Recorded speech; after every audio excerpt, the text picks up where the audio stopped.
What is up, guys? I am Colin McNeil for theScore esports, and good evening, good morning, good night, good afternoon, whatever time it is from wherever you're watching us around the world. Thank you so much for tuning in to the theScore Esports Awards 2020. You know, it has been a messed up year. It's been tough, and esports is no exception.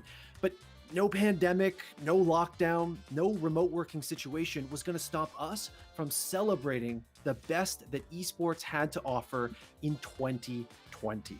Now, we have a ton of awards and some sick hardware to give away. But first, I got to introduce you to all these beautiful faces that you're looking at right now. And if you watch the theScore Esports YouTube channel, well, you probably already know most of them. First up, Daniel Rosen, the man behind and in front of our esports short series. Hello, everybody. And I'm also behind and sometimes one of other series. I'm omnipresent. I'm omnipresent at theScore Esports YouTube. Got his hands in a lot of cookie jars, guys. Speaking of which, Keith Capstick, Mr. Don't At Me himself, and probably the writer behind some of your favorite story ofs, especially if they have to do with the streamer. Yeah, I'm here. I'm stoked. Get to hang out with some of my favorite people here. All of you guys in the chat. Talk some news. Maybe talk some CSGO players, unfortunately, and talk some streamers. Now, we also have joining us this year the prodigal son of theScore Esports. He's returned, a man who's done it all from writing to hosting. It's Josh Murray. It's really hard to follow an intro like that. Like, what can I even say about myself now that sounds like humble, you know? I don't know. It's awesome to be here. I've been watching, obviously, when I was freelancing for theScore, I've been watching all the streams that were happening, but happy to be here now. I think there's still a lot to celebrate, a lot of great names that surfaced this year, and I'm really happy to talk about some Valorant, maybe. Who knows? So Perfect. And rounding out the cast is the dankest gamer, possibly, at theScore, the skin fiend himself, and the host of our Offbeat series. It's Dimitri Pascaluta. What's up, guys? Very happy to be here. It's gonna be my pleasure to kind of inject some kind of, fun, edgy e-gamer takes, talk some CS, talk some Dota, some Siege, and hopefully keep Keith and all that streamer talk in check. I roll. I roll. Well, that certainly sounds like Dimitri to me. Now, I mentioned earlier we have hardware to give away, and I'm not just using that as a turn of phrase. We have some amazing physical trophies that we are currently right now sending off to our winners. And Keith, you know a little bit about that. Yeah, I mean, last year we wanted to spice up the awards a little bit, and we figured what better way to encapsulate an esports award than with this sort of arcade cabinet look. I'm seeing myself review this arcade cabinet on the other monitor and sort of visibly cringing, but they look honestly fucking sick, and I'm stoked for all our recipients this year to get them. Yeah, pretty cool award, I think, personally, even though I'm biased. Yeah, so when is mine coming, or is it like in the mail? Because I don't have one. Colin, there's no esports awards for bad dad jokes, dog. Well, that's unfortunate and a mistake, and we'll be having a conversation about that on Monday. But until then, guys, I want to get on with the awards, because that's why everybody's in chat right now. You want to see who won what. And our first award of the night is something we call the Phenom of the Year. Now, Daniel Rosen, we call it the Phenom of the Year, not Rookie of the Year, for a reason. Yeah, so we came up with this terminology last year because honestly, defining what a rookie is in esports is kind of weird. Like, are you a rookie if you played a couple of like random monthly tournaments the year before you debuted as a pro? Are you a rookie because you played a half season and then you moved on? Are you a rookie if you played in developmental league? Are you a rookie if you switched games? It's really complicated. So we kind of decided to use the word phenom because we feel it describes what we want to give an award to a little bit better. And the person we want to give an award to tonight is a young up and coming player who is having a moment. Somebody who's, this year really kind of came into their own as a player in their game of choice. Well, I'm sure everybody wants to find out exactly who that is. So why don't we go ahead and take a look at not only the nominees, but the winner of the theScore Esports Phenom of the Year Award. The nominees for the 2020 Phenom of the Year are Kanavi, Ons, Huang Feng. Tens. Brokey. And the winner is Huang Feng. Taking himself out. In fact, no, it's Business being taken out, but he gets a whole bunch of damage out before he falls, and it means it's more kills for Huang Feng, more damage onto the carry, quadra kill on the Ezreal, and surely they're gifted over. Lanshing cannot get out of this one. You gotta give it to the rookie AD carry in the regionals, the pentakill! Shut down sadly goes to Tom Kench, but the base is in shambles. They are attacking the bottom side, and Ez ult is gonna stop some recalls. It's gonna stop 3 recalls. We've seen these plays at Worlds before. Ben trying to chase this up, but where is that? What? It's Jin! He's in the enemy base! Behind the curtains with the curtain call! Everybody is done, man. Huang Feng is legendary. Okay, I have a lot to say about our winner, Huang Feng. But before we do, I want to give a little love to our nominees, starting Dimitri with a guy I think was one of the bright spots in FaZe Clan CSGO team this year. Yeah, so I mean, honestly, I'm really happy to say there were actually a number of CSGO phenoms who went big in 2020. I mean, shout out to Bemis, shout out to Grim, shout out to VSM. But we'd be really remiss if we did not talk about Brokey. This kid was plucked from Epsilon, thrown onto FaZe Clan alongside Nico, Olaf, and Coldzera, and was basically just told, oh, by the way, you're gonna be opping. So this kid didn't just hold his own, he was often the rock of this roster. You know, the one showing veteran fortitude and just time and time again keeping cool in the clutch. He showed a wisdom way beyond his years, and I'm very excited to see the kind of player that he shapes into going forward. Well said. Now, I noticed in the chat when we were playing our nominees, people were popping off for tens, and I think I understand why, Josh. Yeah, I mean, what can you say about somebody that is one of the most exciting players in Valorant right now? But before that, I mean, he was playing CSGO. It looked like he would become potentially one of the like he could be like an insane player. He got on Cloud9. He spent about 3 months on the Cloud9 CSGO roster, and it didn't really work out. Having said that, he was the first player to play Valorant for C9. He hit the Valorant rank extremely quickly compared to many other players. And honestly, just watching this guy aim is an experience. It's a whole experience. He has this sort of strong game knowledge already about Valorant, which has been very informative. And just like as a last element, I'd like to say that as a dirty Viper main myself, I very much appreciate his Viper guides. They've been very helpful as I stink up the server regularly. Gosh, you sicken me for playing Viper, truly. But if you The do, only dead hero the whole game. He has to play it. I'm glad I someone bring those guys. I don't play anything except Viper for real. I play Brim if Viper's taken, that's it. So Wow. I will say, if you want to know more about tens, there's a video on the Score Esports YouTube channel that came out yesterday that you can watch. It's pretty good, but watch it after the stream. Finish the stream and then watch it. And let me tell you, there are some disgusting clips from this kid in that video. I mean, this guy's aim just blows me away. He's a wonder. Now, he's not the only one who's a wonder, though. We've also got Ons, Keith. To me, at least, at first glance, this is probably maybe the least well-known of the names on this list, but for every thing about him that's unknown, he makes up for it with an amazing amount of talent and a resume that really stepped up to the table this year. We're talking about a guy who had to fill the shoes of Sinatra. This is a guy who left an entire esport, and when he left, people are sitting around looking around like, is Overwatch dead? The MVP, he just left the entire game. Like, this guy just pieced out and went to Valorant. And in the case of Ons, this is somebody who had virtually no competitive experience when he signed with the San Francisco Shock this year in Overwatch League. He had never played for an Overwatch League team. He had played some semi-pro matches in 2019. But for all intents and purposes, this guy was retired. And he was picked up off of the ladder to take the place of Sinatra and stepped up to the plate in a massive way to fill that void in the DPS position for San Francisco, playing heroes like Widowmaker and McCree and really styling on people. and helping this team make their way to their second consecutive Overwatch League title. And spoiler alert, we're going to talk a little bit more about that later in the show, I think. But for now, Dan, Kanavi is a guy we're really familiar with since last year, but kind of for the wrong reasons initially.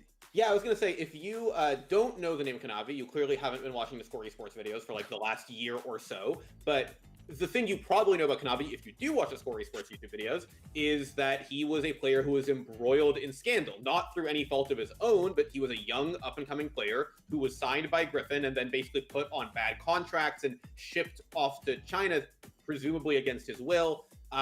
He was on what was called a slave contract. Things were bad for this kid. And so going into this year, when he decided to stay in China, stick with JD Gaming, and actually end up on the starting roster with them, there was a lot on his plate. There was a lot of things he had to put behind him, and he really, really did. At Worlds this year and later in the season, you kind of saw this style of carry jungling come to prominence, but Kanavi and JD Gaming were doing that all year long, and it says a lot about Kanavi and his fortitude as a player, his skill as a player, that even going back to spring, when this guy was kind of unproven on the big stage, when anyone really knew about him was the scandal, that his entire team was like, hey, we are going to divert resources to you. We are going to let you go and open up the map for the rest of us. We are going to trust you to carry when we need you to. And he did it. He took that ball and he ran with it. Now, he ran with it, but he stopped running when he ran into our winner, Huang Feng. What to say about Huang Feng of Suning Gaming? I could go on forever, but we have an award show run time, so I'm sure you guys are going to stop me. But this kid has one of the most incredible personal stories in all of esports. He's 19 years old, and if you guys haven't heard the story yet, let me very quickly summarize it for you. He was abandoned by his parents at age 12, left to fend for himself, to figure out how to feed himself, support himself, go to school, where he excelled, by the way, and somehow during all of this hardship, he became a pretty damn good League of Legends player. He moved 2,000 miles away to be in his first League of Legends team, which was far from the glitz and glamour of the LPL stage. In fact, he also lived in all frankness, poverty during that situation as well. But he persevered, and according to all of his teammates and anyone who's ever met the guy, he is the hardest working kid in the room, bar none. And he eventually worked hard enough to get into the LDL, and then the LPL with Suning. And that was his first year, which is 2020. And I think you guys know how that year ended, with Suning making it to the World's Finals and making Damwon Gaming bleed. The invincible Damwon Gaming. Suning, by the way, had the hardest League of Legends bracket run in World's history.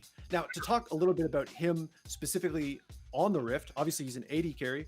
He's in the bot lane with his mentor, with his temperer to his sword art, and he is hyper aggressive, guys. This kid is a madman. He's got that no fear, I'm young, so I don't know any better, almost balls to the wall style. And what I think is really interesting about his journey is that in the summer split, for example, where his team came fourth and then third in playoffs, his team didn't necessarily play around him. So Dan, you were saying about Kanavi, like carry jungler. Well, sure, Wang Feng was in the AD carry role, but he wasn't being funneled all those resources. And despite that, him doing his own thing, him and Sword Art off on their own, he still became one of their consistent late game carries, a win condition, basically. And that was during the summer split. Worlds, guys, was totally his coming out party. That's where they started to play around him a little bit more. And you saw not just flashes of brilliance, but almost consistent brilliance. He was across the lane from some incredible veterans all the way through. And we got plays like that amazing, Jhin ult from the enemy base that just typify his, again, aggressive, no fear style. To watch him play is a treat.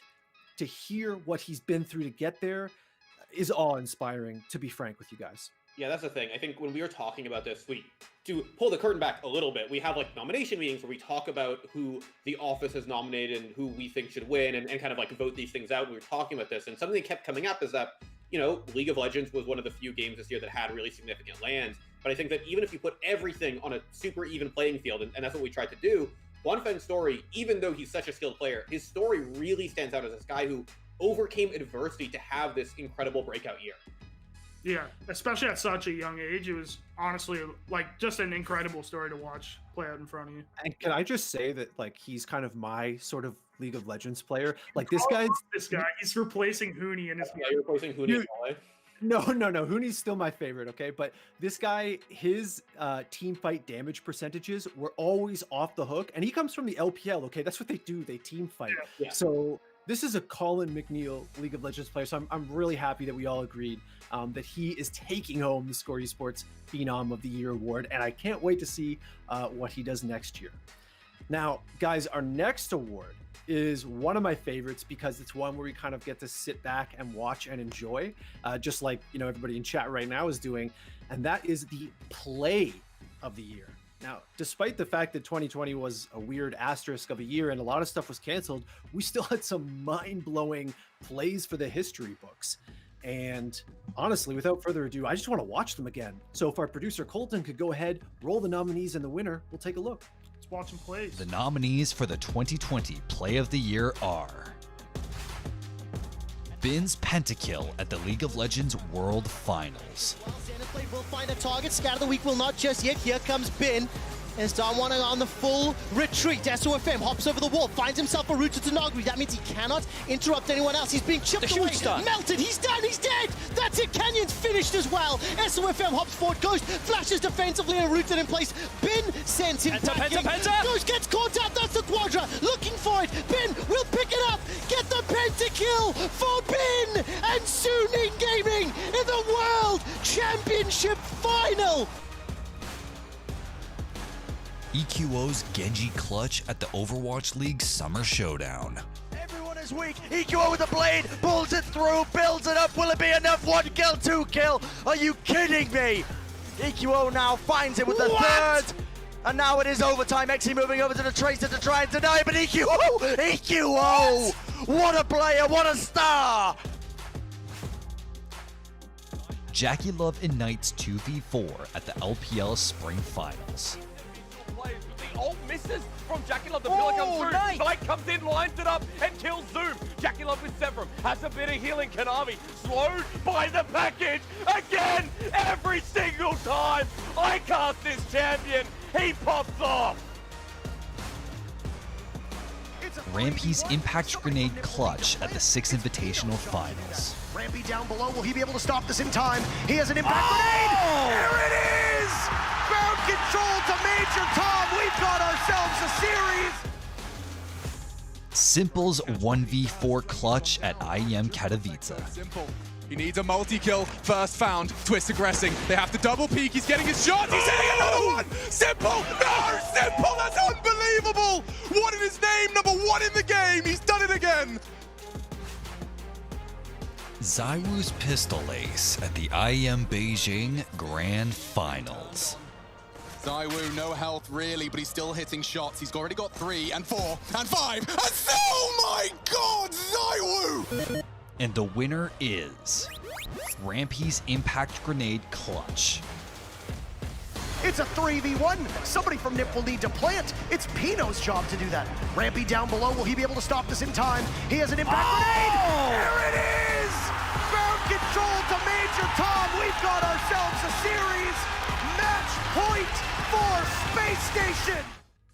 Oh man, I've watched those a million times because we've had committee meetings where we decide who gets nominated, and it's still awesome. And I want to quickly address one thing. I saw some comments in Twitch chat about whether this was pre-recorded. It is definitely not. We are live in the truest sense. Colin, can you hold up like today's newspaper and like as I'm still alive to prove to these people that like you're not recording at gunpoint at some point in the past? I am embarrassed to say, as a journalism graduate, I don't have a newspaper handy. So... No, What you're saying, he has a newspaper, man. what you're saying, Colin, is that you've confirmed to Twitch chat that you're in fact a long dead and an AI that we've programmed to host the Score Esports videos. You're not supposed to say that. You're breaking the simulation, Dan. It's a cyberpunk thing. Yeah, And the first play of the year I want to talk about just about broke the simulation, and that was Jackie Love Ignite 2v4. Yeah. So, okay. I need to preface this clip with something really important, right? I guess you already saw it, so I'm not prefacing it. I'm going to tell you something about this clip that's important before I tell you why it's so cool. Obviously, when this happened, Aphelios was absolutely broken. And to continue being the shill, if you want to know more about why and how and when Aphelios was broken, please watch our YouTube video about it, but do it after you finish watching the stream. Point is, Aphelios was busted, but a lot of his power was contained in his ultimate. And if you go back and watch that clip, the ult totally whips, right? JackeyLove completely misses.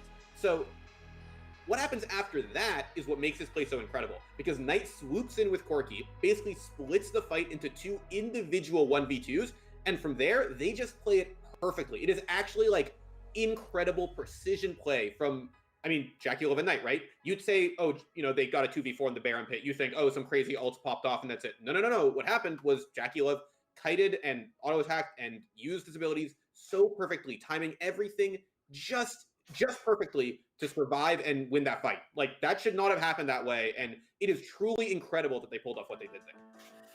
Dimitri, I'm going to ask you about the Simple 1v4 because I feel like you could talk about Simple all night, every day, if you had to. Yeah, I mean, I'm a real Navi stan. I could talk about Simple all day, every day. I almost do, honestly. You actually do. I'm not kidding. You actually do. Dimitri, I have a question for you. I have a question for you, and I guess it's more of a question for your partner. But do you talk about Simple in your sleep? I think it's happened. I think I've had mutterings about just like in my sleep, just like one in his name, number 1 in the game. What in his name, number 1 in the game. Yeah, I wake up, my girlfriend looks at me, she's like, "Who's Sasha the Smasha?" Kind of perfect that you have to do this. Sasha.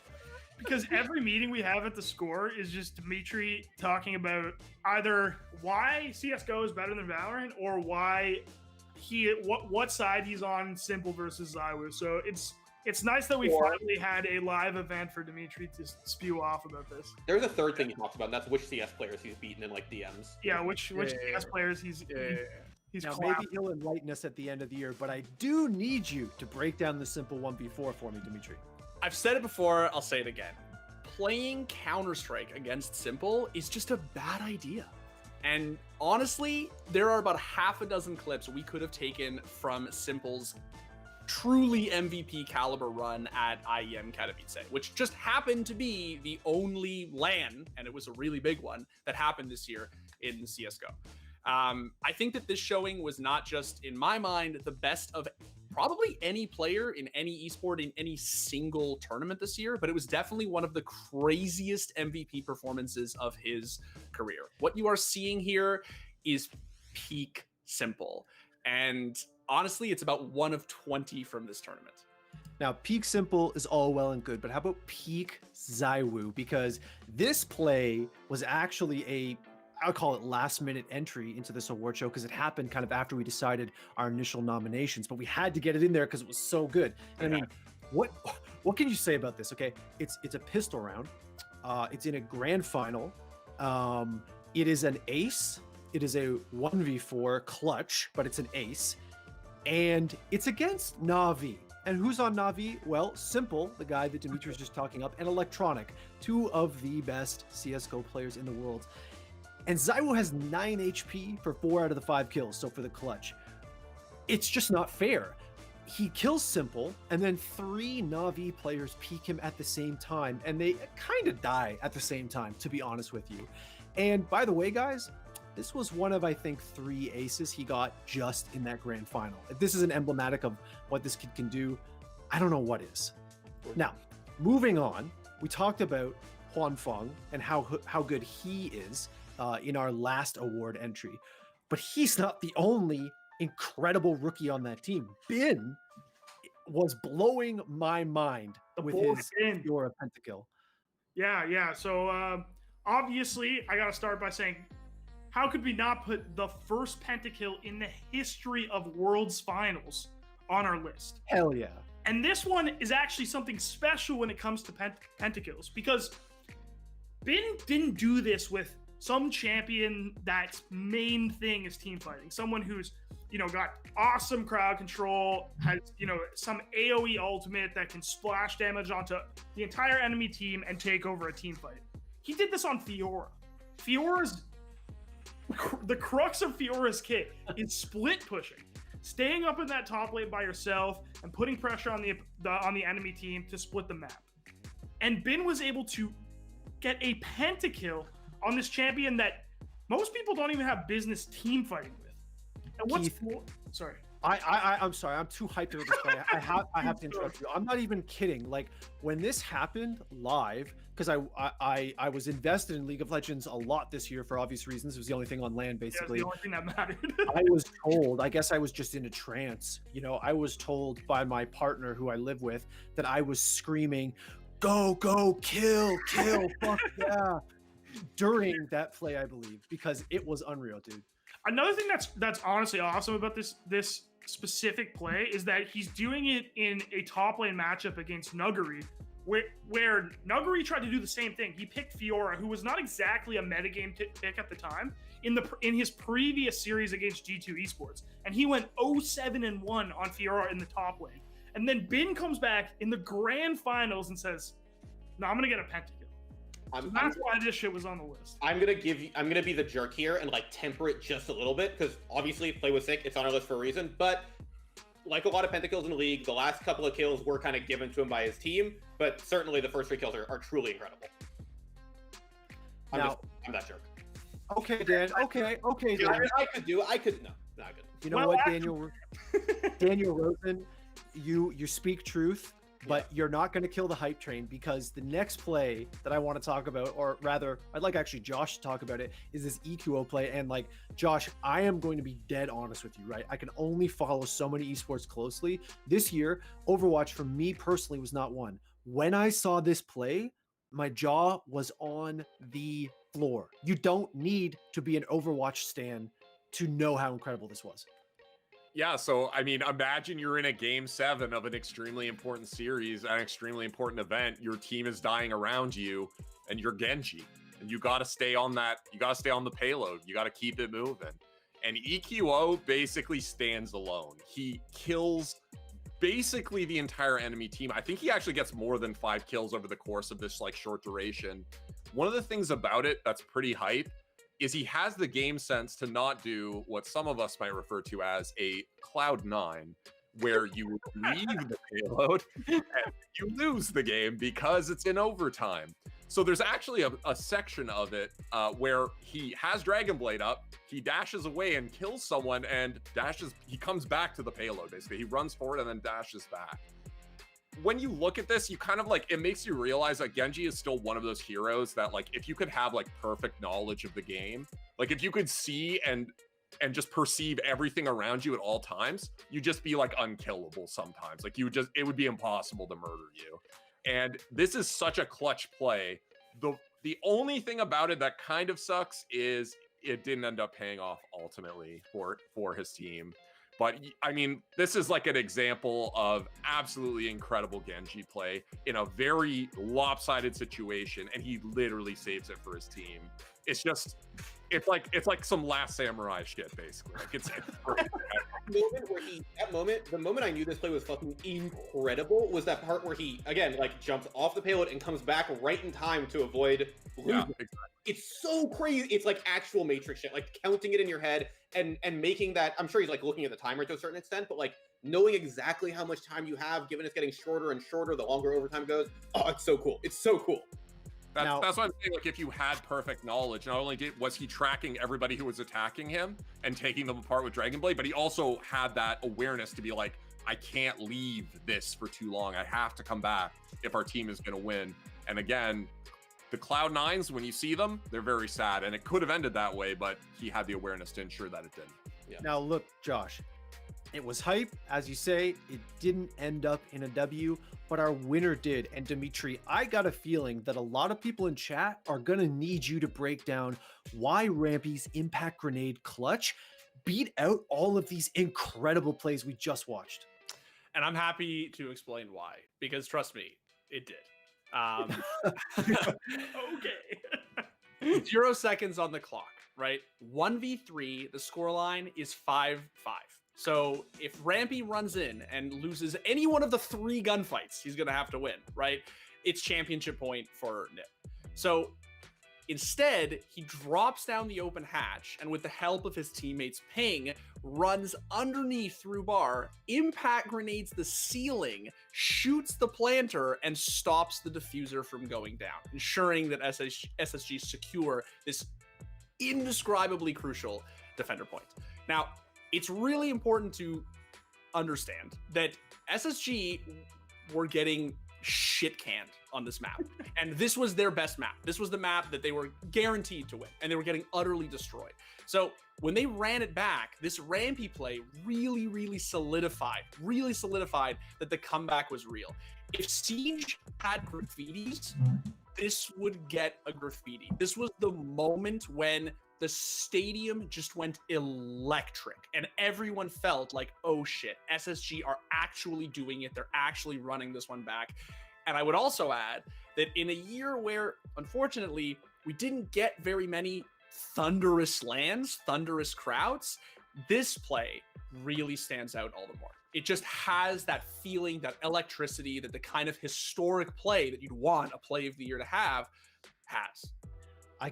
You can't underestimate that land factor, honestly. And Dimitri, you painted a picture of the crowd going electric, and it looks like a few people in our Twitch chat were actually there, so I'm sure they can speak to how incredible I was there that was. too, and I can tell you, it was goosebumps. You were. I was there. Can you contextualize one thing for me, Dimitri? They were about to be eliminated from the whole tournament. I mean, this was grand finals, like match point, right? This was wait. There's some clutches on our list, Dimitri. This was a clutch for tournament life. Yes, yeah, and in a final that they were just getting run over on, that everyone expected they would beat on their map, no less. On the map they were known for winning on, they were just getting run over. And the second, as soon as SSG Rampy pulls off this play, SSG win this round, everybody was back in it. The crowd was back in, the team was back in, and of course the rest is history. They ran it back and they won this final. Now, I have a treat for you. Well, for everybody actually, and it's not just for you, Dimitri. Oh, for Dimitri. Dimitri's the just for me. Just for me. Yeah.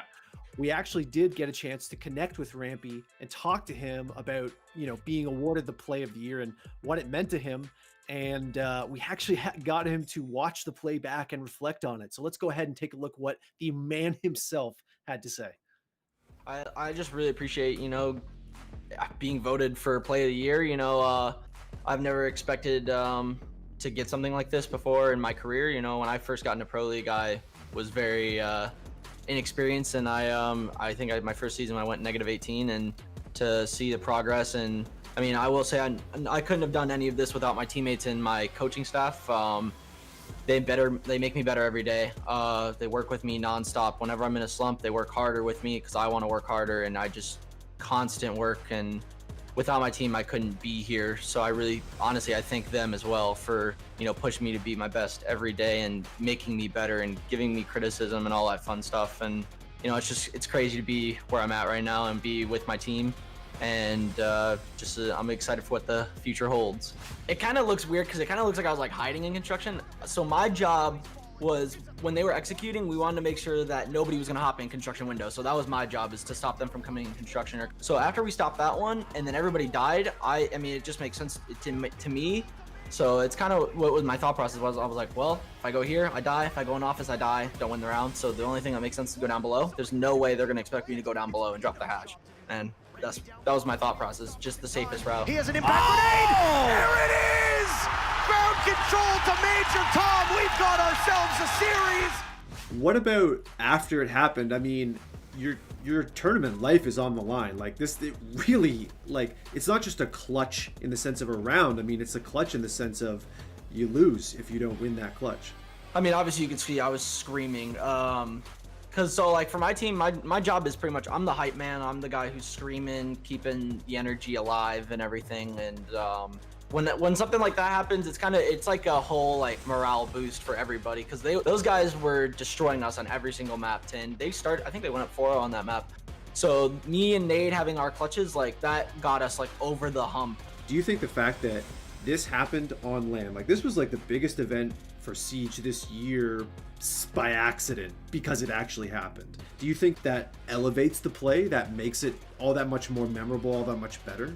For it being like kind of like the last biggest land before COVID kind of just destroyed everything, yeah, I would say so. I mean, I feel like in general, like, a lot of people watch the Six Invitational. I don't know if it was like this one in particular was the most watched. I feel like every Invitational is pretty like popular to watch. Like, everybody wants to watch that.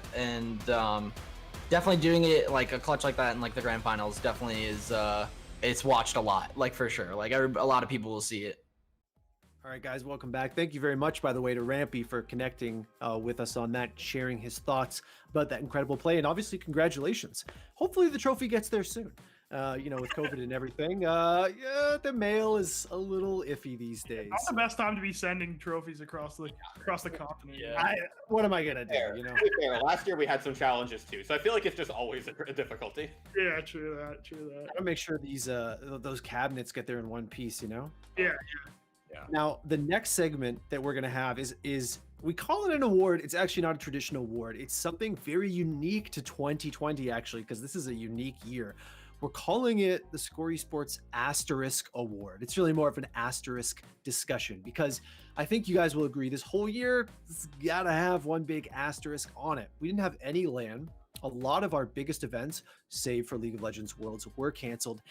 And basically, it had us almost fantasizing about what could have been in the year of 2020 if the world didn't fall apart. And that's where we got the idea for this segment. So for example, I kept telling these guys like, oh, if COVID hadn't canceled all the LANs, Simple would finally have his major. And that's where my asterisk award is going to. It's going to Simple winning the major in 2020, which didn't happen, which I honestly believe is an alternate universe out there somewhere. If you guys find some portals or something you can get there, bring me along with you. Because let's admit, guys, if you can bring yourself back to pre-COVID, I know it's a million years ago, but Na'Vi, 2 decades ago. Yeah, 2 Marches ago. It honestly feels like that. Na'Vi, we were in an incredible position, poised to be the favorites going into a major. I mean, they had just won. Right? Pardon me? I said you're saying poised to be the favorites. They would have been the favorites, right? Well, yes, Dan, but they were poised to be the favorites because there were never any favorites because there was never any major, right? So, point is that they won the last ever, unfortunately, LAN event in 2020, and they won it in dramatic style. Simple, the best CS:GO player of all time, with no majors. We all know about the curse. We've talked about it ad nauseum here on theScore Esports. And it finally felt like the stars had aligned and he drew the right cards. The people who could spoil that party, Team Liquid, Astralis, Mouse Sports, they weren't having the best time. They'd fallen off. Na'Vi was surging. Perfecto had joined the team. Simple was in fine form. You had to believe going to the major that he was going to be a favorite. And then fate intervened with her cruel stroke and denied him his best opportunity yet to win a major. And I know that it's not all about Simple CS:GO. It's not all about esports. The coronavirus shut the world down, but I just can't help but think it's a damn shame. So in my fantasy 2020, Simple won the major. It's also like, man, I know you said it's just like, it's like face cruel thing, but it's like, you got to keep the story going. It's got to be the best player who never won a major. It has to stay that way. If that changes, maybe the world shifts in a much more terrifying way. Oh, that's an interesting theory. It's like a butterfly effect. Yeah, exactly. We have to make sure that never changes because who knows what happens if Simple gains too much power. Do you think it was the universe responding to the power he was gathering? He was going to become like Goku. Yeah, he was gathering the spirit bomb. And the universe was like, no, we cannot. Please, that meme is like, please stop praying for my grandpa. He's too powerful. Like that's what would have happened. Please stop praying for my opera. He is too powerful. We cannot handle him. In a similar spot, in terms of being too powerful, were Team Secret Dota this year, and they won just about everything except TI, Dimitri, because there was no TI. And I think you have something to say about that.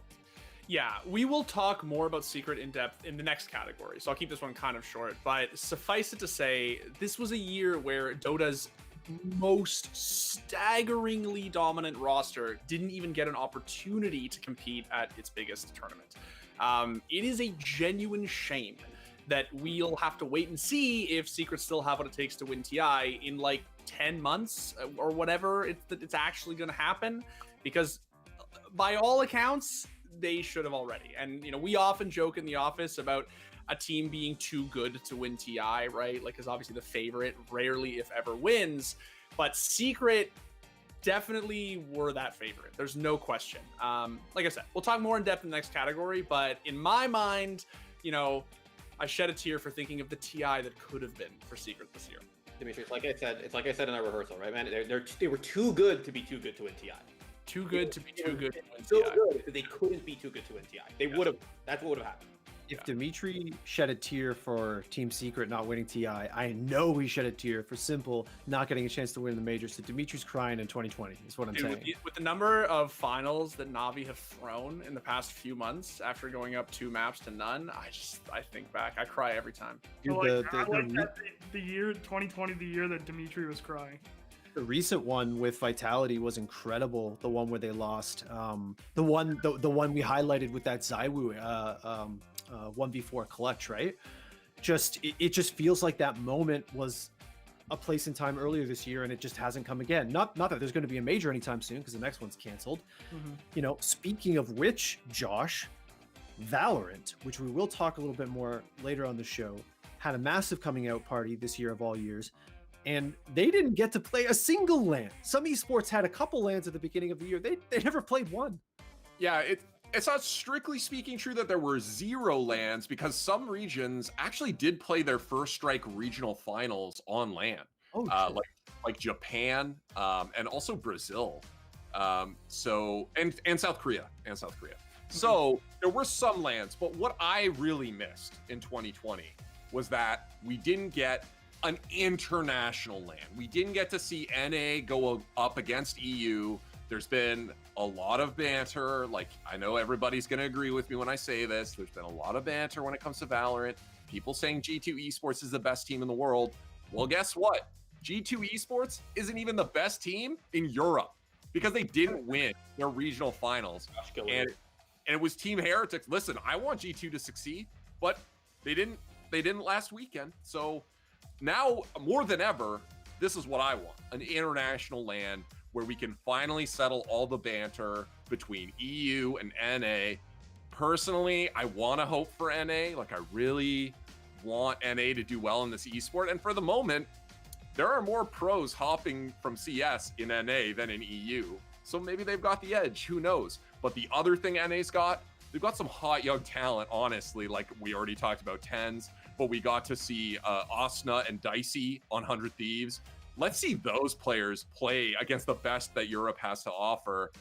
I want to see it. The fact that we couldn't see it is very unfortunate and will mean that we might even see weird regional styles develop before we have the opportunity to really get down to an international LAN where all these regions are coming together. Last thing about Valorant that I'm hype about, Korea, Brazil, some of these other regions have some very strong teams.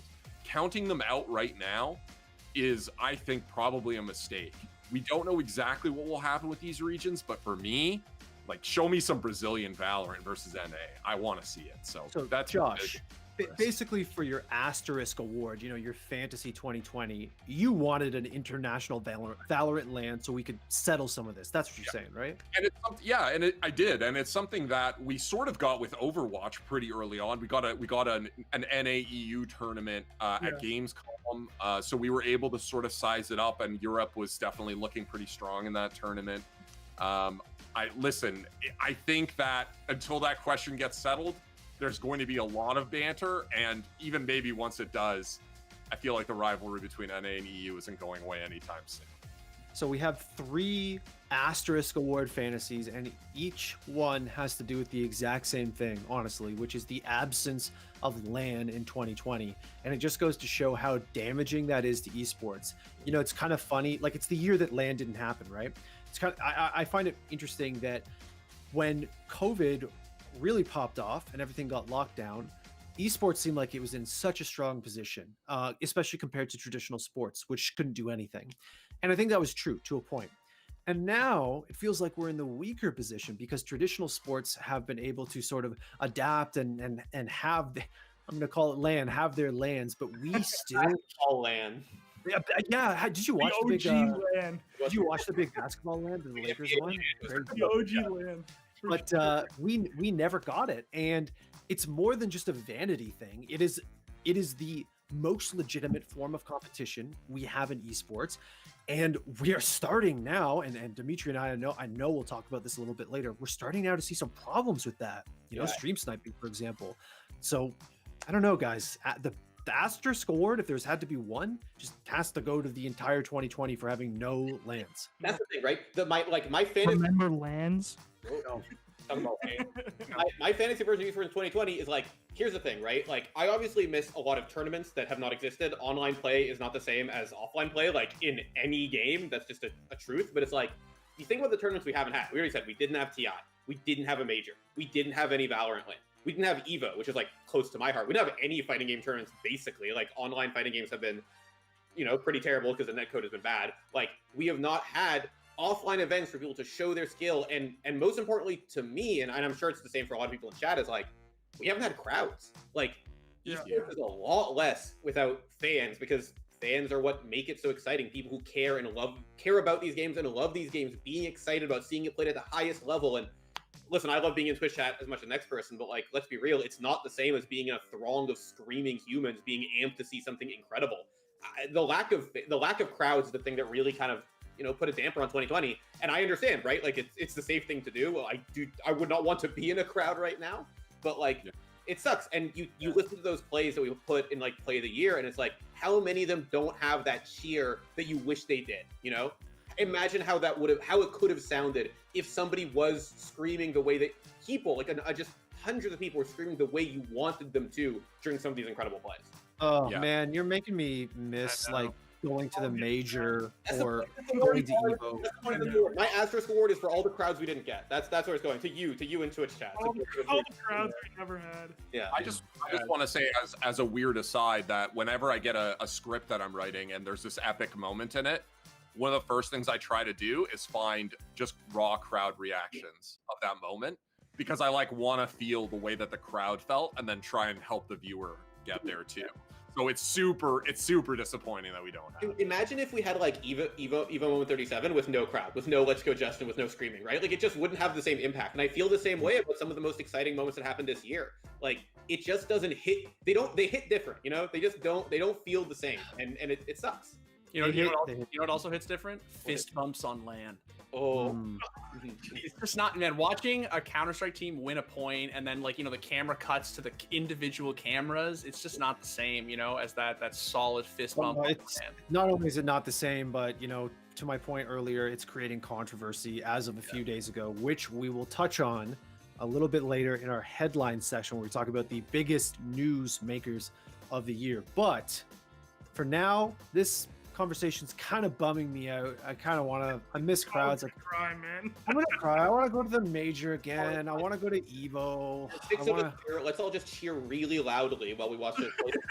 All stream. It'll be great. It'll feel like old times. Okay, everybody, for our next award, because we're getting back into the awards now, please cheer in chat, cheer at home, do what you can, make us feel a little bit better. Send us a video on Twitter of you cheering as you watch this next awards package, this next nominee package. Definitely do that. And it's going to be roster of the year. There's going to be some familiar faces in this one, people we've already touched on, but I don't think I need to explain to you guys what this award actually is. This is our award for the team that did the most, that went the farthest, that punched the hardest in 2020. Let's take a look at the roster of the year nominations and winner. The nominees for the 2020 roster of the year are Dallas Empire, Call of Duty, Damwon Gaming, League of Legends, Furia, CSGO, San Francisco Shock, Overwatch, Team Secret, Dota 2, and the winner is Damwon Gaming. Okay, Arrow is going to connect here as Chovy tried to disintegrate someone off to the side, but Pioche is the one in trouble. Ghost, not a lot of mana, but he's got arrows, and he will be able to take them down. It is going to be Chovy falling as well on the fight on the top side. We'll have to check that one out in the replay as Kerry is going to get taken out by Showmaker. Hold that thought, because Jankos is going to be the one who's in trouble now. Forced to use the ult pretty early into this fight, but Canyon zoned away. Jankos does do a lot of damage here with the Storm Razor. Debating on his options there. Stolen ult coming out. Ooh, the shutdown as well. Hit him with the hose. Caps holding on to the circle, holding on as long as he can. Showmaker going into a big heal, and that's going to be it. Mickey now caught in the midst of the entire team of Damwon. 3 members strong here. Just looking to run this Leona down. Facebreaker won't connect, but Showmaker sure will, and that's going to be it. Damwon will silence Shanghai, and Damwon Gaming are your season 2020 World Champions. All right. Well, congratulations to everybody who was spamming Damwon Easy in the chat. You are right. They are definitely the winners. They deserved it this year. We got a lot to say about them. But first, let's give some love to our nominees. We touched on them a little earlier, Dimitri, but how about Team Secret and Dota, who apparently won everything? Yeah, so for those who don't know, every year after Secret doesn't win TI, their captain and founder, Puppy, makes some roster changes. And every year the roster changes seem, good, not great, and the team proceeds to do good, not great. But after TI9, where the team got 4th place, which was a very respectable showing, they picked up Matumba Man, who we're going to talk about later in one of our next categories. So I won't, I won't go too much into that territory now. But it wasn't an acquisition that everybody was expecting, and they proceeded to just go on an incredible tear. It really felt like they found the right formula of players, and in addition to winning the major in January, the big thing that made headlines, that even if you don't play Dota, you probably saw, is that they won 7 consecutive grand finals clean, like 3-0, 7 consecutive grand finals. I will repeat it. That's unthinkable, dude. I apologize for interrupting you, but like every time you say that out loud, I'm like, how is that real? It's also, I want to point out, by the way, Dimitri, it's 8 if you include a show match. 8 if you include a show match. I didn't, just because it's a show match, but you could. It is in a year, keep in mind, right? In a year where, rosters struggled during COVID, like in almost every esport, right? And like Secret, granted, it wasn't international lands. It wasn't the kind of tournament that, we're used to seeing, but they were really consistent, and they were just decimating everybody left and right. And I will repeat, it is a genuine travesty that we did not get to see these guys actually try to make a TI run this year, because it feels like after 5 years, and for those who know, this team's history is long and storied, right? It seems like Secret's time is now, but what do they do with it? What a terrible time to be now. Yeah, it's a bad time to have your time be now. It's rough. I feel for them. I really do. Dude, truly, a lot of us are asking the question, what do we do with the time that is now? Fans, all this. Now, Keith, I know a lot of people in chat were salty about this one. San Francisco Shock did not win, but they definitely deserve one hell of a nod. Look, I mean, it's hard to undersell a team that had not only the hopes, the hopes of their fans, but also the hopes of the Overwatch League. It's the same thing when I was talking about ONS. Like, this is a team that's trying to prove that Overwatch is not dead. It's a real esport, and that people actually give a fuck about it. And I mean, they did an incredible job of doing it. One thing that stands out to me the most about San Francisco is they show us more than maybe any other team in esports, for my money, what being a team is really like. You can't, right now, the way that Overwatch is balanced, you can't really carry, and I guess that's why they didn't need Sinatra. This is a team that used their bench. You have Smurf coming in at the beginning of the year, playing Orisa during that meta game, and then you have Super coming off the bench later in the year to play Hog once the meta shifted. Play like massive games on Roadhog. And this is a team that was able to win 2 out of the 3 in-season tournaments, the little mini majors that Overwatch League had during COVID, and then they were able to take down their 2nd consecutive Overwatch League title. That's about as impressive as it gets for esports. Yeah, you're not wrong. Now, that was an impressive resume, and I'm going to let Dimitri swoop in. And look, I know it's new to chat, but for the rest of us, for the 100th time, tell us why Furia CSGO is the truth. Why Art is the Lord and Savior of Counter-Strike. Now, Art and his absurdly aggressive countrymen, I mean, honestly, pretty much came out of nowhere this year to give us some of the best Counter-Strike that I've ever seen. I mean, I'll shill just as hard as Dan. We put out an offbeat on Art, I think a month ago at this point, maybe a little longer than that, and you can see just why it is these guys are such maniacs. In addition to bringing Brazil back to the world stage after that region has struggled for some time, Furia, I think really played a pivotal role in just bringing this whole, online era, right? This asterisk year of CSGO, just bringing it alive in a way that really I don't think anyone expected. They are revolutionizing the way that CS is played. Just go watch some of their pro league VODs if you haven't, and listen to chat, right? To Sponge talk about, how their unmitigated aggression is just completely changing the face of Counter-Strike right now. And I gotta say, they're only getting stronger, and I cannot wait to see next year how many spawns Art is going to rush with a P90. I'm just super excited to see it. I really like how you put that. Like they're a bright spot in kind of like a kind of year because of the online thing, and that's a good way of phrasing it. Honestly, like some of the clips these guys have are bonkers. Like that one from the other day where they it's on Inferno and they fake a plant B. They literally start punching in the numbers and then they take the bomb to A. It was like 200 IQ or 0 IQ, I don't know, 4,000 IQ, but it was mind-blowing. And you just don't see people play like that, to your point. Yeah, it really is a new style they're pioneering. And I'll say, shout out to Art again. I'll plug him. Like, when Glaive came back from his break, right, when Astralis were kind of slowly assembling back together, when Glaive tweets about you and says that you're the one that he's afraid to play, right? I mean, you got to be doing something right. That's the highest compliment there is. I just want to see these guys on LAN, an international LAN, playing against the best of the best to see what they're truly made of, dude. That's what I want to see. Absolutely. Now, Josh, we've got a representation from the Call of Duty world here who had their own incredible season, in case you guys didn't know. Yeah, I mean, the Dallas Empire are, I think, one of the most exciting teams to watch for next year. And part of the reason for that is they were branded by some people a little bit early on as being like onliners. But if you had to pick a year to be onliners, this is probably the one you want to pick. Because so much has been held online. And they did end up winning CDL. So they won the inaugural CDL. They won $1.5 million. So kudos to them. And one of the other things about it is, I don't know about you guys, but my life has been, it felt like the time since March has been extremely long.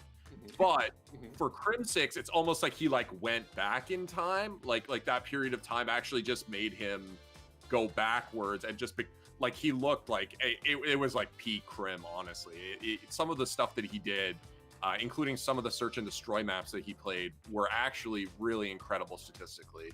And now, sort of the anticlimactic thing, and where I'm going with this when I said that you want to watch them in 2021, is that Cold War is going to be 4-on-4 as opposed to 5-on-5.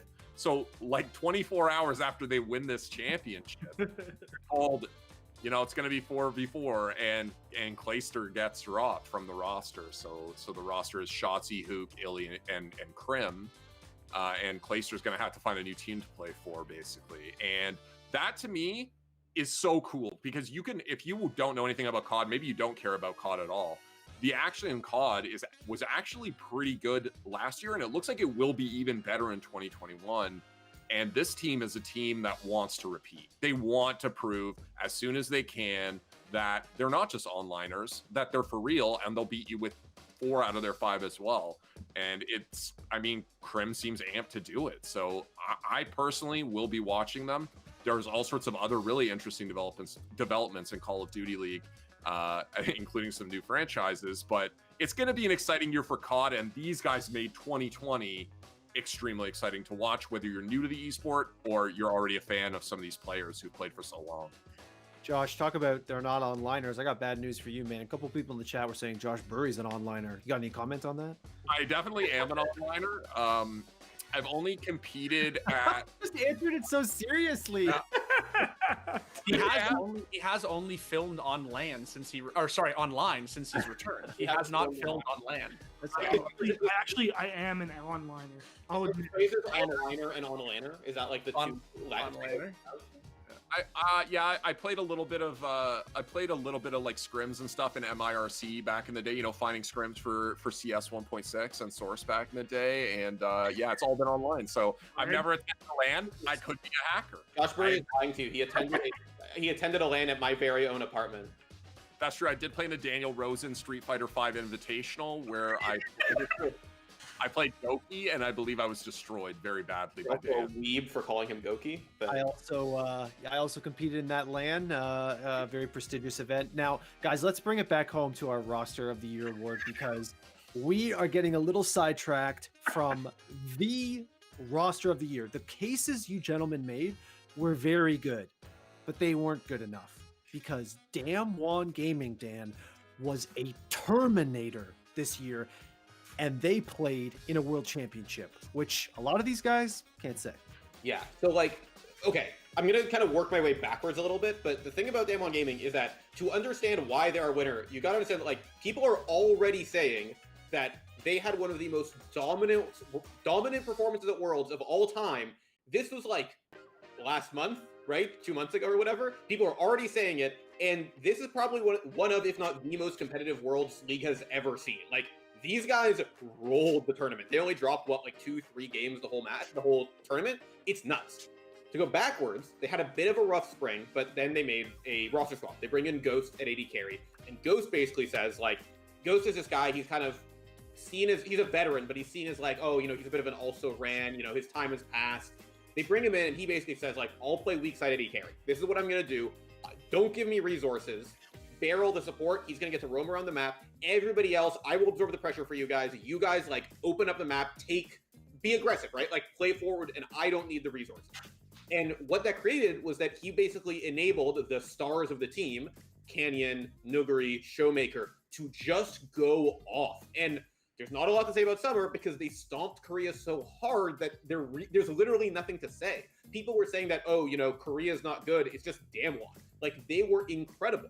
Going into Worlds, you know, there was a question like, oh, you know, the Chinese teams, they're the teams everyone was looking at. Not to say that Damwon wasn't a favorite, but I certainly think if you had asked a lot of people, people thought we're going to see an all-China Grand Finals, or, you know, the Chinese team's going to take it.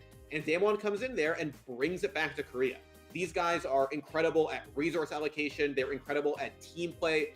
Obviously, they have, like I said, you know, those 3 standout stars in Canyon, Showmaker, Nuguri, but like Barrel and Ghost should not be overlooked, right? Ghost is incredible at roaming and, you know, keeping the entire map open for his team, Barrel is rather, and Ghost is incredible at, you know, like I said, playing with no resources and still sometimes popping off. This is a team where everybody is working together for the greater whole. They are greater than some of their parts, and there's nobody else that could even match them when it comes to talking about Roster of the Year as a holistic 5-man team that works together perfectly. And Dan, I mean, the proof is in the pudding. The proof is in the results, right? Like, we can talk about how good they are as a team. We can talk about their mechanics, which were utterly flawless and kind of scary, honestly, how consistent they were. But all of it sort of pales or crumbles in comparison to the fact that they dumpstered the world's final. And here's the thing that's so cool to me, right? And I was talking to some of the league heads in our office, and I got some really, really interesting knowledge, which is like, the thing about the meta that we saw at Worlds this year primarily is that it was very, very carry focused. We talked this a little bit when we talked about Kanavi, but, you know, there was a lot, and Huanfang to a certain extent, right? But like, it was a meta where, like, you know, you put your resources on your carries and you let them go. And sometimes that doesn't work out for you. Damwon obviously did that. They were good at doing that. But they were also good at playing the games where those carries didn't end up popping off, and they were always able to find an out. They played to their outs so perfectly in a way that no other team did, and that's part. Listen, sometimes they looked silly, right? Like, there were games where it didn't work out for them, and that's just a meta. But they were always able to somehow play from the back foot, unlike any other team at the tournament. And again, I love storylines personally. Like, that's, you know, you talked about the crowd, that's important. I like storylines too, right? It's not just about the mechanics and the W's and that kind of stuff. And you touched on this, but man, was I invested in Damwon after, you know, we got this narrative of the fallen gods of Korea. This juggernaut of the esport, which was untouchable, unthinkably good for so long. And then fell by the wayside, was made mortal. Yeah, and it's also, like, not to mention their personal storyline. These are a bunch of rookies, aside from, like I said, Ghost, right? Like, these are a bunch of rookies who made it to Worlds. Sorry? Sorry? Like actual children. Actual children. They're very young, many of these guys are, right? And it's like, they made it to Worlds last year, they get knocked out, and they come back and win the whole thing. That's crazy. It's so cool. Man, honestly, like, I gotta give a shout out to Riot Games production at Worlds because it was awesome, and they did some great pre-match features, and the one on Damwon where Showmaker is talking about how it all started for him the day Faker lost and he was crying on stage. We've had that picture on our thumbnails a million times.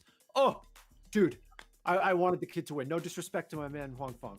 If you want to know more, just to shill again, we have a whole video about it. Go watch it. Again, after this stream, finish the stream, watch this whole stream, tell all your friends to watch it right now, but then also watch that YouTube video and also tell all your friends to watch that too. Dan, at this point, you and the boys have recommended about 7 YouTube videos, so I think most of our chat's going to be up all night. Hey, that's not my problem. We gotta, watch those videos. They're good videos, so I'm telling you to watch them. Hard shill. Let's go. Yeah, let's go. Respect. Now, speaking of hard, our next. Wait.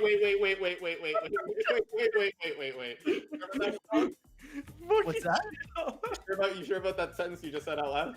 I'm damn sure. I'm damn sure about it. Okay. So let me say it again. The jokes keep coming. Let me say it again for the back of the room. Okay. Speaking of hard, we have our next award up, which is the Hard Carry Award. Now, before we roll the nominees and check out the winner, I want to talk about the phrase hard carry, Dan, because I think to a lot of people that conjures up the image of somebody who's amazing on a team that isn't, and that's not necessarily what we're awarding here.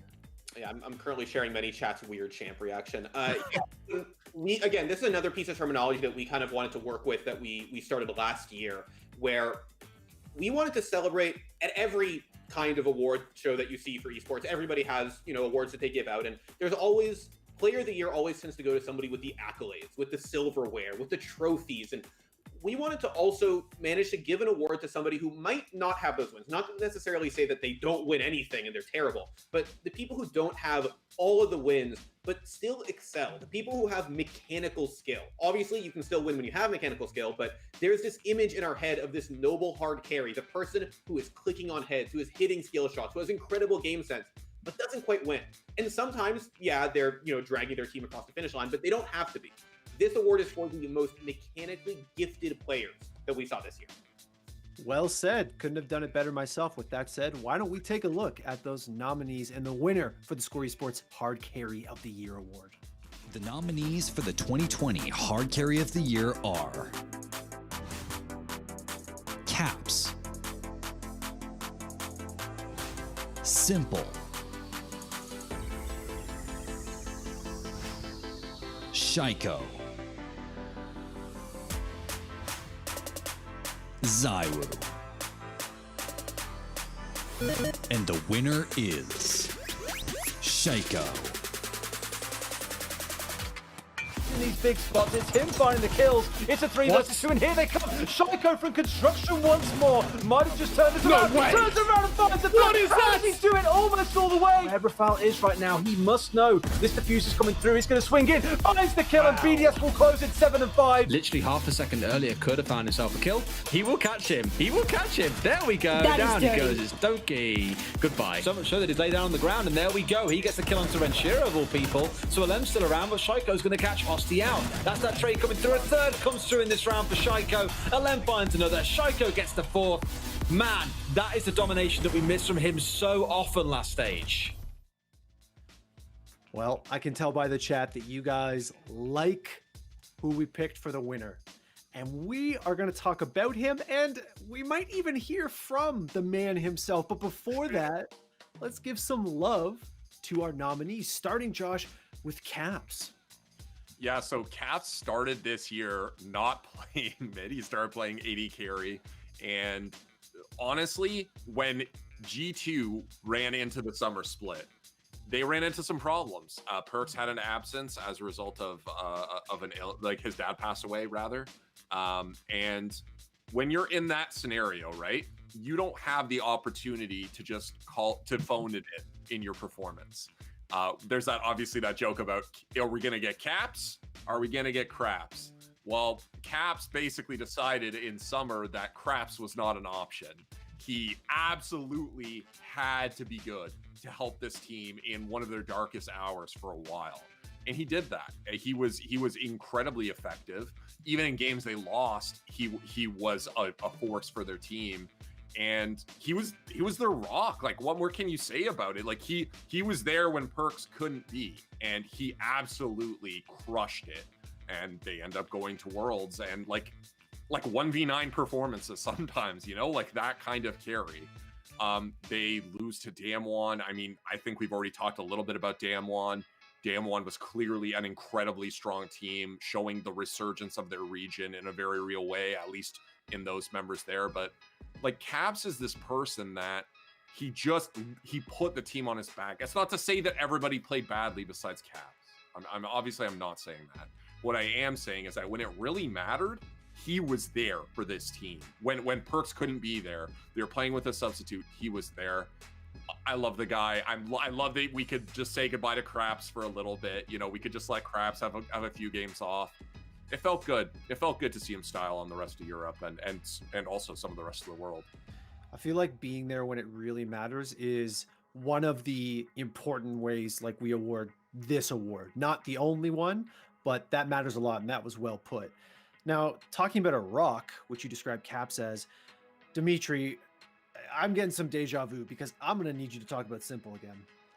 Well, for the third year in a row, Simple has shown that his inhuman stats are, never mind a fluke or anything like that, but even just a flash in the pan. You know, this is basically the year where I think Simple probably had to do the least amount of carrying, you know, certainly since 2018. I will say that to Navi's credit. Like, I think that finally the roster has really started to catch up in terms of performance, in terms of synergy, playing around each other. That said, and along those lines, it's also the year where I think that Navi found a really great way to let Simple hard carry them, right? You know, enable, part of Boomich's strategy, right? Something that Zeus was criticized for a long time was kind of like, not leaning super hard on Simple. And, we see Simple, they're prioritizing him, with that P250 in the pistol round, right? With that op every round that he can get, right? Give him the guns, let him perform, let him carry you. And I mean, needless to say, he did just that. That there's really no question. We've talked about Simple before, and we're going to talk about him again in other categories. But I think as far as hard carry goes, it is very fair to say that we can't not include Simple here. That's right. You gotta save, Dimitri. You gotta save some of the Simple love. There's more to come. Don't blow it all now. It is Our well never runs out. It is worth noting that in many ways, the genesis of this award is Simple, right? Yeah. A guy who embodies hard carrying, even if you're not winning the major, even if you're not in the finals of every tournament, you're leading your team, you're carrying them on your back. This is the Simple award, if there's ever been a Simple award. That's a really good point. That's literally why we started this award. Me and Colin last year, we're sitting in a meeting room back when there wasn't a global pandemic, saying how do we acknowledge the type of player that Simple is. And it turns out, I think it was literally Colin saying, how do we give Simple an award? Yeah, no, seriously. And as Dimitri was astute to point out, he is no longer the hard carry in the traditional sense, but again, our hard carry role, our hard carry award, recognizes mechanical brilliance. So while he is sharing the server with Electronic, who, in my opinion, is one of the best to do it, at least right now, and young guy in Perfecto, and again, Boomich is the leader and all that kind of stuff, he is still a godlike player. Like, he hasn't, for the fact that his team has caught up to him in comparison to previous years, he hasn't let up. Yeah, that's a good way to put it, Colin. It's foot off the gas. Exactly. It's exactly the way to phrase it, right? It's not that Simple has carried any less. It's that the rest of his team has finally elevated themselves to his level. Yeah. Now, I said it was deja vu when I asked you to talk about Simple. Well, it definitely is now, because I just got to mention ZywOo again, because it seems like they're always dueling back and forth, and for good reason. I mean, ZywOo probably fits a little bit more in the mold of a traditional hard carry. Now, that's not to say that, again, his team didn't perform well this year. Vitality was awesome. Shox definitely had his moments. The young guys on Vitality are looking really strong right now. But you are crazy if you're going to sit here and tell me ZywOo isn't the poster child along with Simple for hard carrying. And I mean, one of our nominees for Play of the Year is very illustrative of that. Now, if you look at the broader, let's zoom out from his team for a second and stop comparing him to those guys, because everybody plays their roles really well, and they enable him, of course, to carry. But let's zoom out and look at the broader field in CSGO. This Frenchman is at the top of the tables most ways you slice it, along with Simple. I mean, he's got the highest HLTV rating on the year, tied with, well, I'll let you guess who. His team is, at this point, they finally won a major event, small m on that major, but they were looking like the bridesmaids all year, and I think he was a big part of carrying them to that W. So again, we can't say the word hard carry and not mention ZywOo. The last point I want to make about ZywOo is that what I'm really impressed with this year is that he proved not to be, Dimitri said the phrase earlier, a flash in the pan. Now, we didn't think he would be, of course, but last year we were talking about him in the context of a phenom, a rookie, right? In our award show last year. And you just never know if the sequel is going to be as good as the first movie. Well, the sequel to ZywOo is pretty fucking good. This is ZywOo Attack of the Clones, which of course you love, so. That is a terrible sequel. No, this is ZywOo Empire. ZywOo Strikes Back. ZywOo Strikes Back. This is the French scene strikes back. That's what this is. Now, as much as I love ZywOo and Simple, they did not win the Hard Carry of the Year award, and there is a reason for that, Dimitri. It was Shaiko. Yeah, so basically from the very moment that Shaiko returned to pro play, for those who don't know, I can't imagine you not knowing, but... no, watch the Score Esports YouTube videos after this stream. If you somehow haven't already, yes. Shaiko was convicted of cheating and was banned by ESL for 2 years. And he came back at the tail end of last year, and basically from the moment that he returned, has pretty much been the single most valuable player in the traditional rating fragging out sense in the whole of Siege. It is like 2018 Simple levels of hard carrying.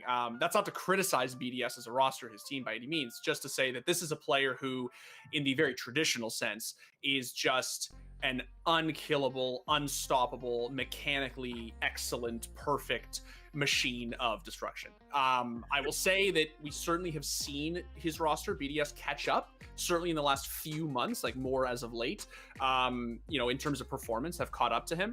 And we're starting to see them become even stronger because of it. Certainly one of the strongest teams in the world, certainly in Europe. But, this is a guy who was gone for 2 years, who came back. There were so many questions around whether he was, as good as he was back in the day, and he just delivered on literally every front.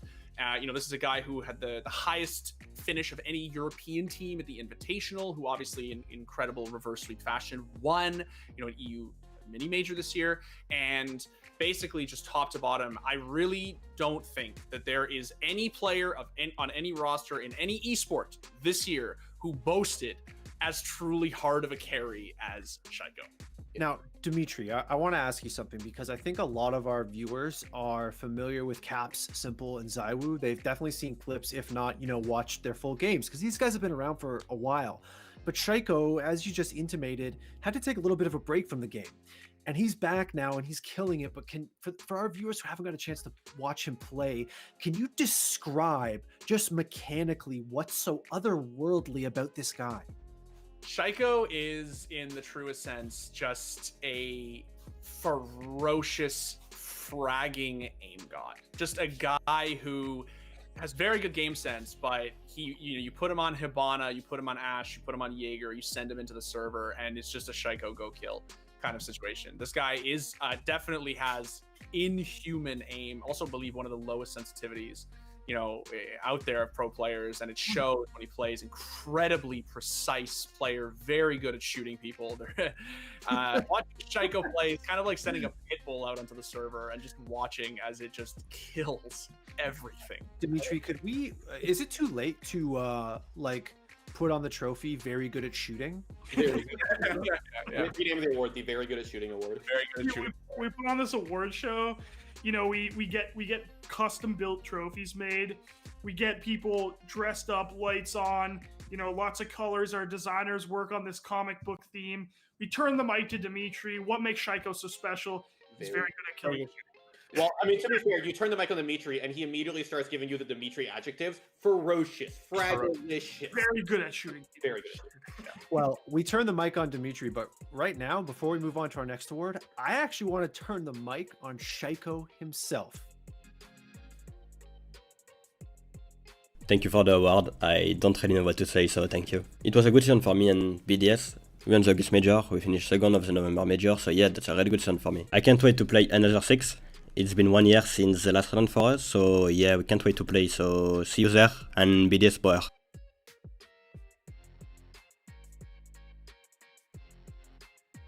All right, well, short but sweet. That's Shaiko. Good to hear from the guy. Hopefully he gets his trophy okay. Maybe we still have time to put good at shooting on it. I don't know. We're going to move on to our second segment that isn't necessarily an award, because last year we talked about the biggest news of the year. You know, what made headlines? What were the popular don't at me's, to be honest with you? What got you guys talking? And we had so much fun doing that, we brought it back. Now, bringing it back in 2020 is kind of depressing because a lot of the news is bad news. Yeah. But, you know, nonetheless, we're going to have to go through it. And let me tell you, like, deciding what headlines or what news pieces to talk about was almost impossible, guys. Now, I actually, maybe our producer Colten can remind me. I actually forget if we have a hype reel for this, right? It's made up of all these don't at me's. Yeah. Okay, let's roll that first. Yeah, let's cue that up. On June 26 at 4:22 p.m. Eastern Time, Slasher tweeted that Dr. Disrespect had been banned from Twitch permanently. Now, while all this was going down, Doc stayed quiet on all platforms until around 10 p.m. on June 27th when he tweeted this. Champions Club. Twitch has not notified me on the specific reason behind their decision. Firm handshakes to all for the support during this difficult time. Dr. Disrespect. Okay, so just after 2 p.m. Eastern on Monday afternoon, Mixer announced that they'd be ceasing operation and sending all their users over to Facebook Gaming, who they're partnering with. Ultimately, the success of partners and streamers on Mixer is dependent on our ability to scale the service for them as quickly and broadly as possible. It became clear that the time needed to grow our live streaming community to scale was out of measure with the vision and experiences we want to deliver to gamers now. So we've decided to close the operations side of Mixer and help the community transition to a new platform. Over the past few weeks, there have been more than 300 allegations of sexual assault and sexual misconduct against members of the esports, gaming, and streaming world. I'm recording this because I want, if this does come out, I want people to see like the impact. I've been trying to avoid this person who made me feel incredibly uncomfortable for a while. And I feel like I just cannot get away from their fucking name.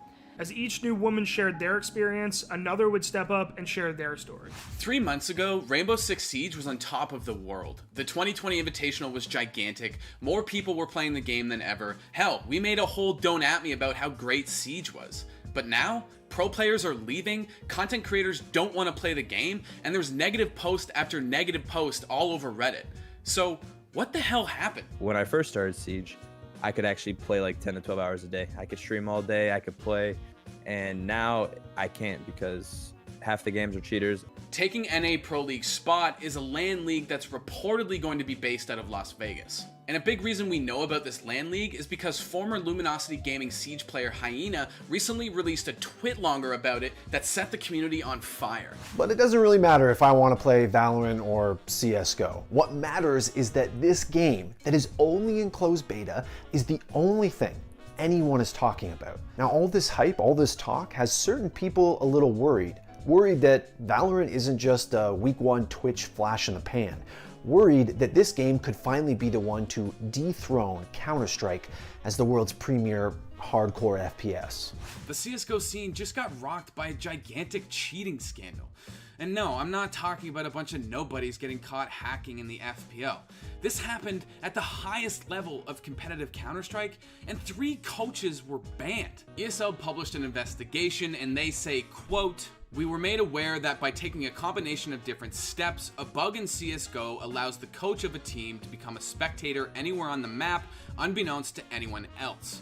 End quote. Coaches from Heroic, MIBR, and Hard Legion all used this exploit at multiple different ESL events leading up to ESL 1 Cologne. Yeah, 3 teams competing at the highest level of Counter-Strike cheated. And that was a little taste of some of the biggest headlines of the year. Man, it is so weird that Devin has about 10,000 instant noodles behind him. That was for a promotional event, by the way, but out of context, like, it looks bizarre. He just loves him some instant noodles. Dude, I'm just so Go to we got town. Devin on the cam. We got Devin on coverage. That's all. That's all that's important. Our Lord and Savior, Devin. Well, let's run through some of these guys. I mean, I'm looking at these headlines on my notes right now, and it's kind of depressing me, but hopefully we can find a light at the end of the tunnel. Let's start by talking about R6 Pro League going offline at the worst time, Dimitri. Yeah, so I mean, I think it's no secret that it's been a bit of a rough year for Siege Esports. You know, if your timeline looks anything like mine on Twitter, this is probably not a surprise to you. There's been a lot of criticism around, you know, the way that, you know, the esports team at Ubisoft has been running, you know, the show for 2020, and I think some of it's warranted. I think a lot of it, though, kind of seems to kind of not omit, but just kind of forget the fact that, you know, Siege was having a great year. You know, we waited 5 years for this game to go tier 1. It did at the beginning of 2020. It was literally ranked as a tier 1 esport. The Invitational was incredible, the greatest Siege event ever, top to bottom. And then they're launching a LAN league, right? You know, they're coming for the LCS. They're gearing up to really just launch Siege into the stratosphere. And the year they did it is the year that a global pandemic hit. And that's not to say that it won't recover by any means, but it's also not to say that it hasn't been seriously derailed, and that it has, you know, Siege Esports has not had a fairly rough 2020 after, you know, kind of post February, right? Like post Invitational as a result. Dimitri, is what you're saying that right now in this moment, the way that Colin described it during the theScore segment, that right now in this moment, Siege is the simple of esports? Siege right now is in an alternate universe is the simple of esports. Well, no, it's not an alternate universe. Right here, their chance was taken away from them. Oh, it's this universe, but they lost. Universe right here, they lost the major. They didn't get. The question is, is Krunker the Zywoo of esports? What? Yeah, I think Valorant is the Zywoo of esports. Guys, I've lost the plot. Krunker, Zywoo. The metaphor is insane now. Like, it has 6 levels. Dimitri, Krunker is the ocean of esports. Ocean of esports. Shout outs to Ocean. Classic Canadian CSGO player. Wow. Okay. You know, I said at the beginning that a lot of these news pieces, a lot of what made headlines in 2020 is depressing. Okay, one that's not is Valorant. Valorant is a new game. It burst on the scene this year, the worst year, and it did bring some light to our lives. It was awesome to see it blossom. You know, obviously it's Riot Games' new premier FPS, and a lot of the conversation around Valorant just was Valorant versus CSGO. I mean, it just has to be that way because, you know, it's obvious from the start that Riot designed a competitive shooter to take some of CSGO's lunch. And I don't mean that in any kind of disrespectful way. It's just completely obvious that they saw a market opportunity and they produced a really good game. Now, are there issues with it? Yes, of course. Is it quite ready for prime time? Is it quite ready for the extensive calendar of events they have lined up for it next year? Dimitri would probably say not, and he'd probably be right, but there's still time to fix it. And it's honestly giving a lot of hope to FPS fans and sometimes players, especially if you're based in NA like us, because as you've seen in some recent theScore Esports videos, NA CSGO is kind of in the pits right now, and Valorant is popping off. So I will say, in terms of like a headline, a newsmaker, Valorant has been a positive one this year. Now, one that a lot of you guys might not feel is positive, but maybe not negative, was Mixer going down, Keith. The death of the you know, we felt true Twitch competitor. Yeah, I mean, you know, for a while there, of course, last year, August 2019, you have Ninja announcing, I'm making the move to Mixer. I'm, you know, packing up my bags. I'm going to this new platform. We're going to try to make it big. Twitch has some competition. All of a sudden, we have a competitor to Twitch, and maybe some of the things we've been complaining about on Twitch for so long are going to be fixed. competition tends to do those sorts of things. Shroud signs this multi-year deal, exclusivity, millions and millions of dollars. We're talking about like 10, 20, $30 million contracts that are being floated around here. And then this year, well, Mixer fucking died.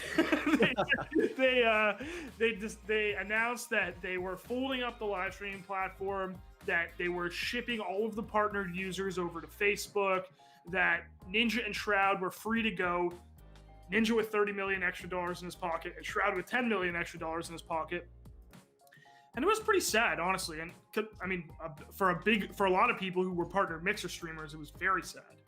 And now we're left with this sort of interesting conversation about who's competing with Twitch now. YouTube's sort of having its time in the sun. You've got people like Courage and Valkyrie, Laserbeam. These people have really picked up the slack competing with Twitch. YouTube is a real place. I mean, we're literally streaming on YouTube right now for live stream content. But what we thought 2020 was going to be, which was Mixer marching Ninja and Shroud across the world and advertising this massive Microsoft platform, certainly was not it. So we'll have to see what happens in 2021, I guess. I can shill again very quickly. Sure. You kind of hit on it a little bit during all that, but there was like a real human cost to like Mixer getting shut down. The people who weren't Ninja and Shroud, who did kind of have their livelihoods kind of go up in flames in front of them, and we have a video about that too. So again, after the stream, to add to your list of 100 videos to watch, go watch that video about the death of Mixer. It's a great video. Now, Dan, one of the most disheartening things that we had to deal with this year in terms of, well, the entire esports community, but also us who have to deal with news and have to take this kind of stuff head on because it's our jobs, was the wave of sexual abuse and sexual assault allegations that overtook the gaming world and the esports world, especially this summer. Yeah, and like you said, this is not like a happy story. This is absolutely a bummer, but it is really important to talk about and important not to forget that this happened. In June, I believe it started with a group of people in the Destiny community, actually, who spoke out against some of their biggest names, saying that they were, being creeps, that they were engaging in sexual misconduct, and there was action taken in that community, but that bravery from those people who came forward led to more people coming forward. And it kind of forked into the games industry, which I think most notably came out through reports about Ubisoft, where something like, I think the report said like 1 in 4 people experienced some sort of sexual harassment, which is insane. But then it also kind of bled into more specifically our world of esports and streaming, and some really, really big names in esports and streaming were accused, and many of them even admitted to what they were accused of. Some of these things are really horrible. I don't want to repeat like everything on stream, but as a really good, or I guess terrible example of this, we focused a lot in our videos on the Smash community, the competitive Super Smash Brothers community, where over 100 people were credibly accused of sexual misconduct, ranging from sexual harassment to sexual assault to rape in some cases. Many of the people accused have stepped away from the community, either staying completely silent or apologizing and admitting to their actions. Some have denied what has been alleged to them, but the fact of the matter is that the general gaming sphere, no matter what corner of gaming you engage in, has harbored some people who are alleged or admitted, to be involved in sexual misconduct. And like I said, it's a bummer story. I know it sucks to think about, but these things are true, and it's important to keep talking about it, to, at the very least, if to do something about it and to respect the bravery that people who came forward to talk about these things. Yeah, it's a lot more than just a hashtag, Dan. It's a good point that, the summer may have passed and, all of the, or not all of rather, but the frequency of allegations may have slowed down, but that doesn't mean that anything is quote unquote over. It's an ongoing issue, unfortunately, in our sphere. For sure. Now, moving on to, the next headline we have to talk about, Josh, is one of the most famous streamers in the world. And he was struck down. He was banned from Twitch, and we still don't know why. And of course, we're talking about Doc. The way you said struck down, I got some serious like Emperor Palpatine vibes from you. I just want you to break me down. I will stream to a larger audience than ever before. That is right, Dan. And that's pretty much what happened. So, chat, if you will, with me, pretend for a moment that I am a tweet from a certain esports consultant, and I'm gonna say, look, for several hours now, I've been told from credible sources that this was the biggest mystery of 2020. Honestly, like we saw Dr. Disrespect get banned permanently from Twitch, and also lost his Discord partnership, which we still don't know the reason. So if you were like, oh yeah, Josh is gonna tell me why right now, this is it, and Josh is gonna tell me, I'm really sorry. I didn't figure out the answer before this exact moment in time. But it is a compelling mystery for a number of reasons. The first is, of course, permanently banned on Twitch, subs refunded, something that does not happen too often. Yeah. And Doc went to YouTube. He had a pretty hype like reveal video and everything. Like there was like some production involved, and he's doing well on YouTube. He actually has been streaming with a variety of other YouTube streamers, and in many other regions of the world, Twitch is not as popular as YouTube. So YouTube is in fact primary streaming platform for some other regions. And like, listen, Doc is doing well. Doc literally partnered with Hi-Rez, a game developer who made a game called Rogue Company, to have an entire map themed after Doc. So it seems like Doc is doing okay, even if he was banned from Twitch. We still don't know the exact reason why that would be.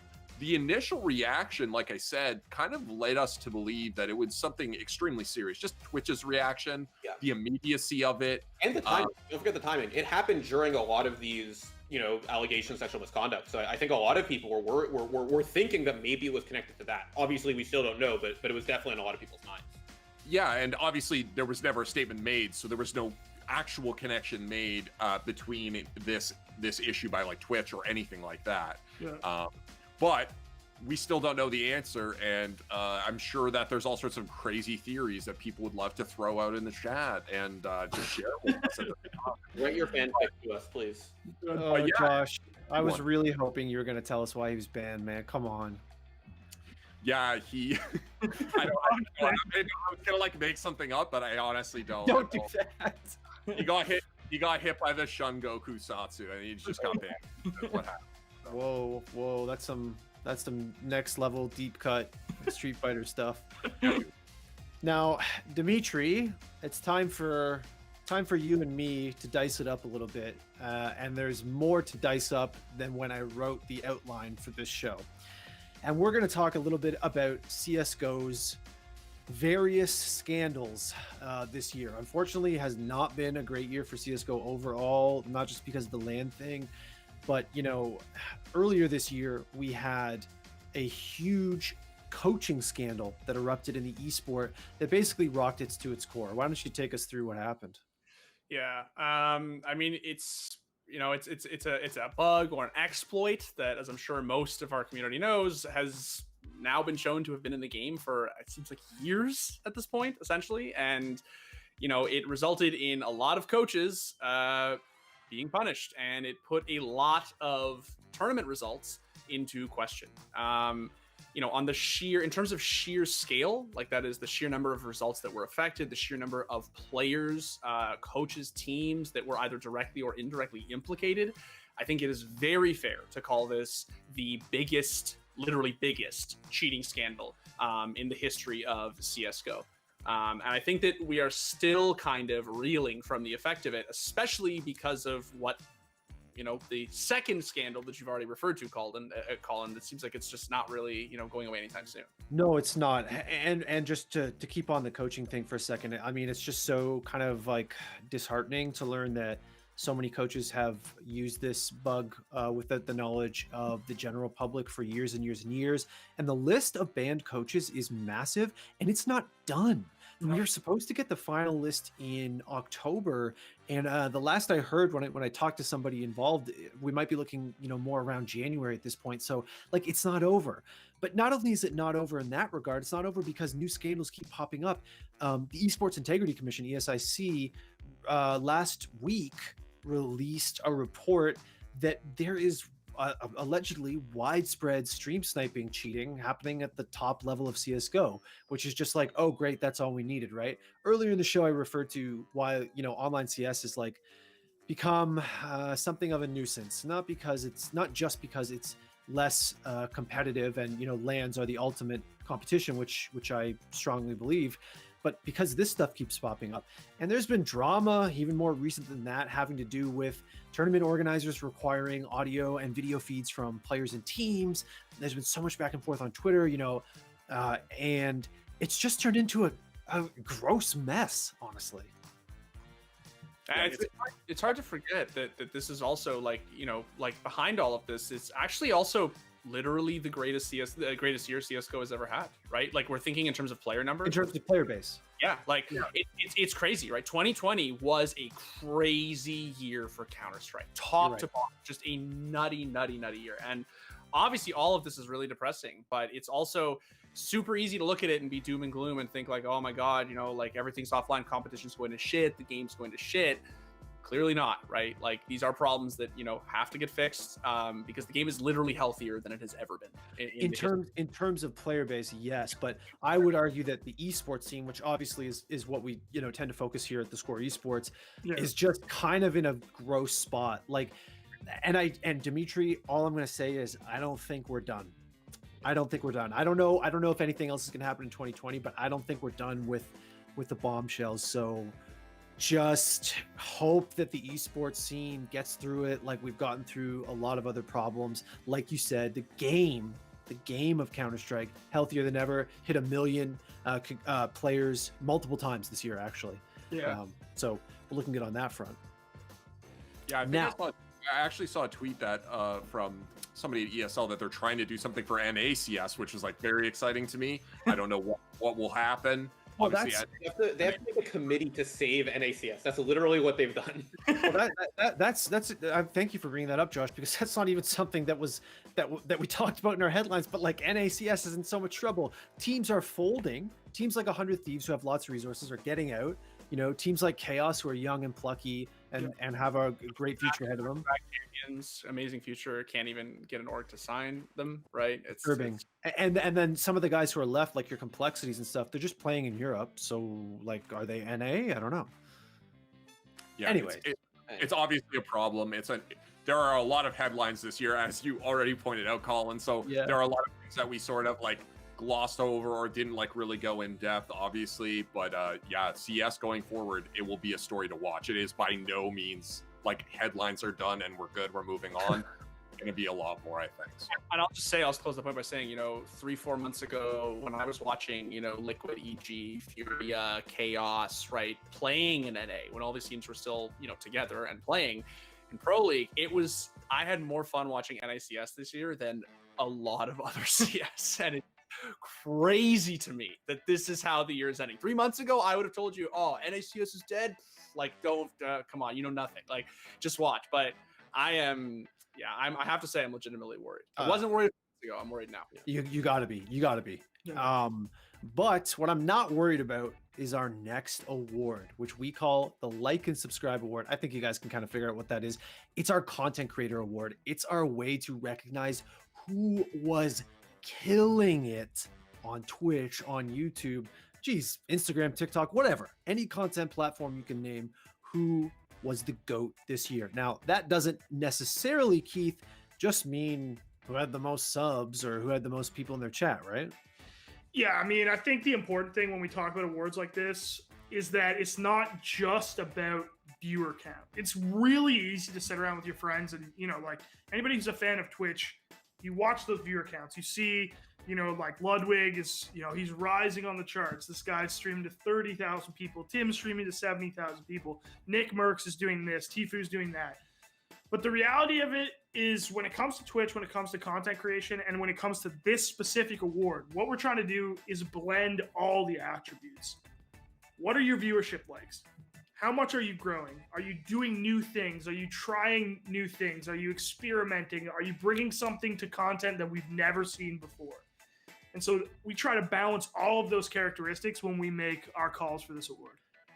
Well said. And with that, let's take a look at the nominees and the winner of the Score Esports Like and Subscribe Award 2020.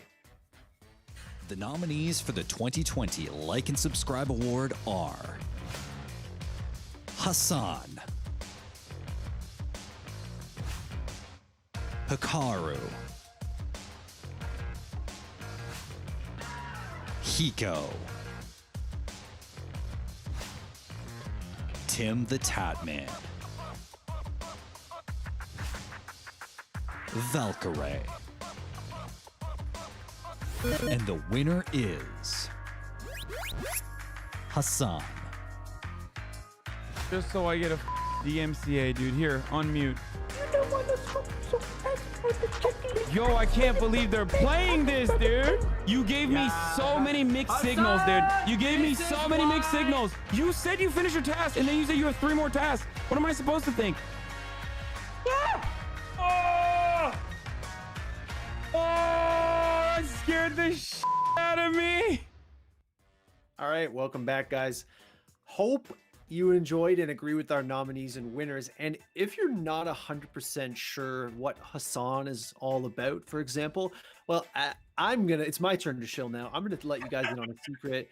You might want to tune into the Score Esports YouTube channel, I don't know, tomorrow. And you might just get, I don't know, the story of Hassan or something like that.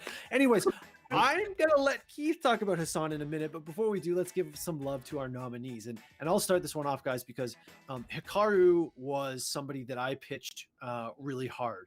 And the reason that I did is because chess, that game that's thousands of years old in one form or another, really had a moment on Twitch in the summer. And it was incredible. And he was one of the avatars, the front runners of that. You could say he's the face of that. Obviously not the only chess streamer to be doing big things, shout outs to Botez, but Hikaru, I would argue, did bring a lot of spotlight to that category. And, obviously on Twitch, games get hot and then they get not. But this year, for me, it was all about chess. That was the most fun I've had on Twitch this year. Fall Guys or, whatever the game du jour is tomorrow, you can have it. Chess was a blast, especially the Twitch Rivals event, where everybody, XQC was playing. He was being mentored by Hikaru, right, as well. And, Moist Critical and Ludwig and all these people. And it was just so much fun. It actually got me into chess. And if you guys have been watching Score Esports, you know that, not only did we do a video on it, we did several chess streams where I was streaming and, being taught by international masters and playing some very cringy moves. But point is, shout outs to Hikaru for being one of the people who really pushed that on Twitch. I think that was my favorite thing on Twitch this year. I think we all fell off chess because that last chess patch was that hot, right? The meta kind of shifted in a way that wasn't super fun. Classic patch of 1,000 years. Honestly, chess right now, it's in a really bad spot. The queen is very broken. She needs to get nerfed. It's actually bullshit. Needs a patch, and yeah, I'll come back when the patch is good. When the meta is good, that's when I'll come back. Yeah, they really need to drop the price of the bishop, man. It's it's not good. I keep pressing B and it doesn't open the buy menu. I don't know what's happening. Oh, well, that sounds like a problem. You need to reinstall.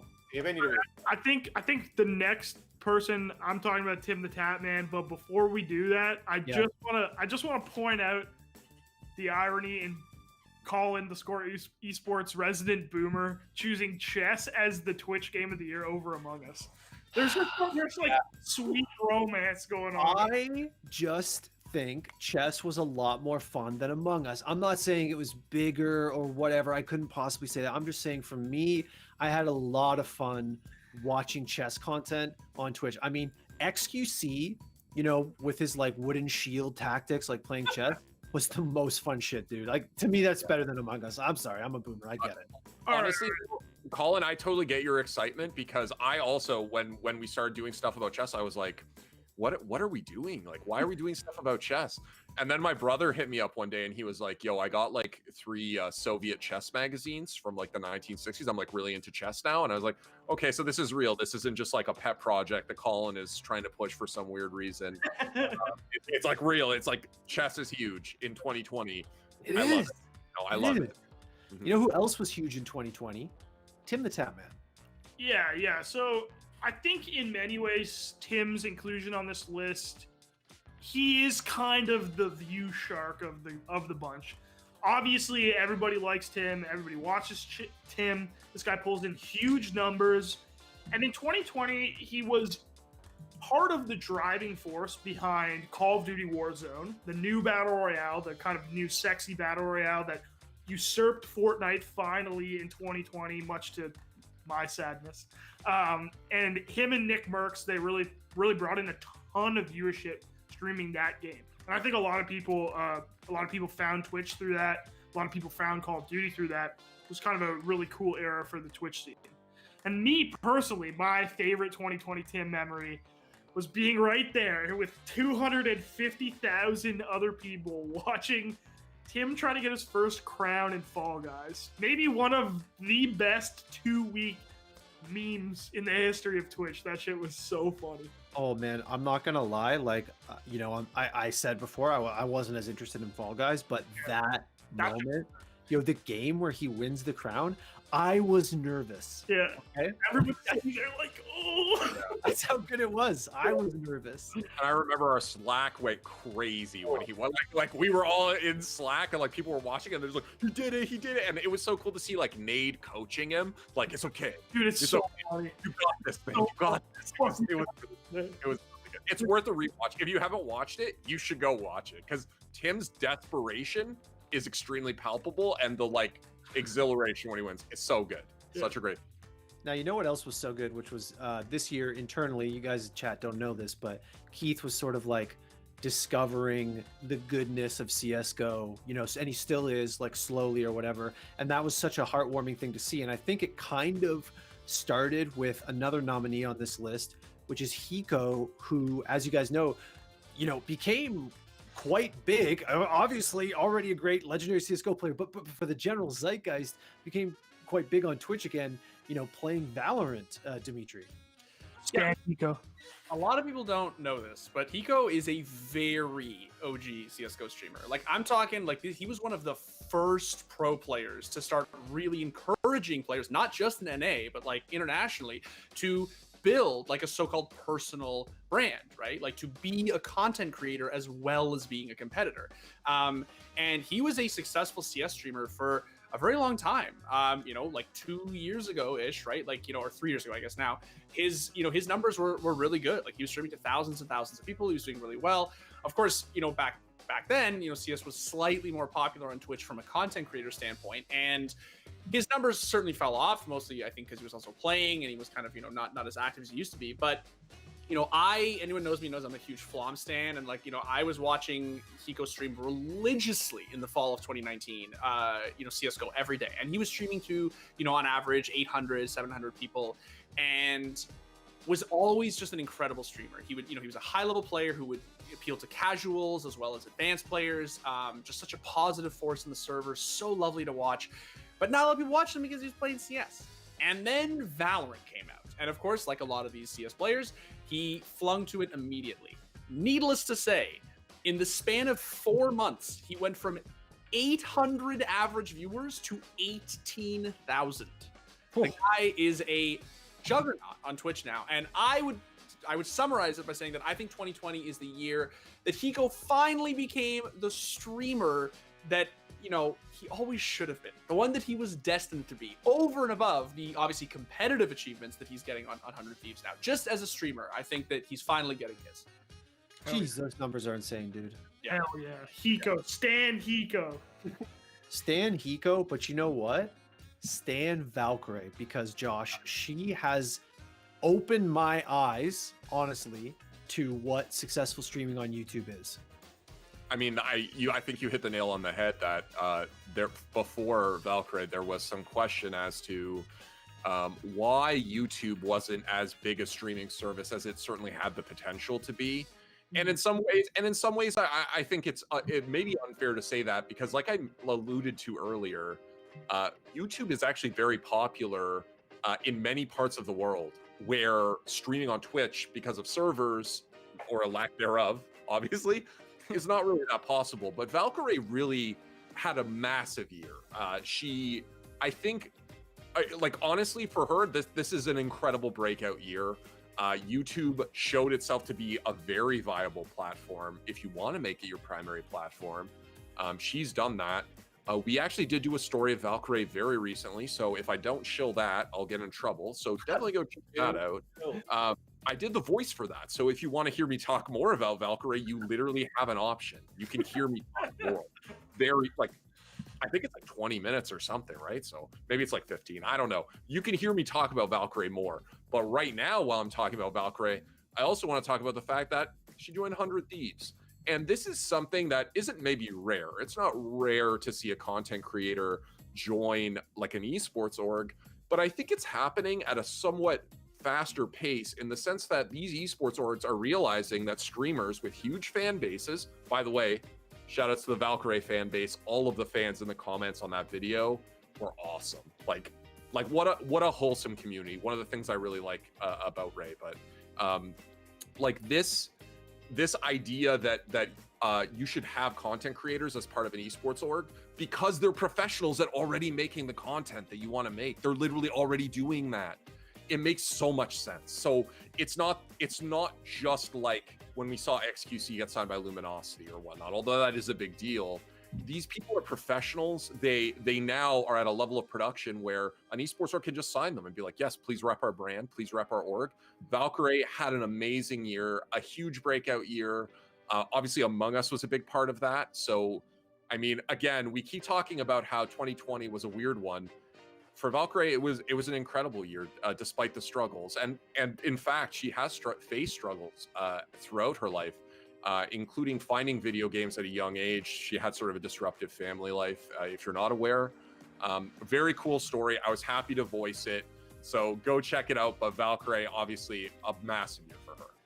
Yeah, pretty cool story, as you alluded to. She actually worked at GameStop for a while, right? Yeah. And there were some people like making some jokes about that because of like GameStop girl references and other media. But yeah, it was cool. I honestly think like when you see a story like that, it really gives you like a certain amount of like hope, right? That like if you really put in that work, you can get to that level, and certainly she did. Sure. Aspirational, to say the least. Now, all these content creators are great. They all had their moments, no doubt, but they didn't win the Score Esports Like and Subscribe Award, and Hassan Piker did. And Keith, Hassan wins. Hassan wins, you're happy, but Keith, I think some of our viewers are going to need some assistance understanding just how big of a deal Hassan is.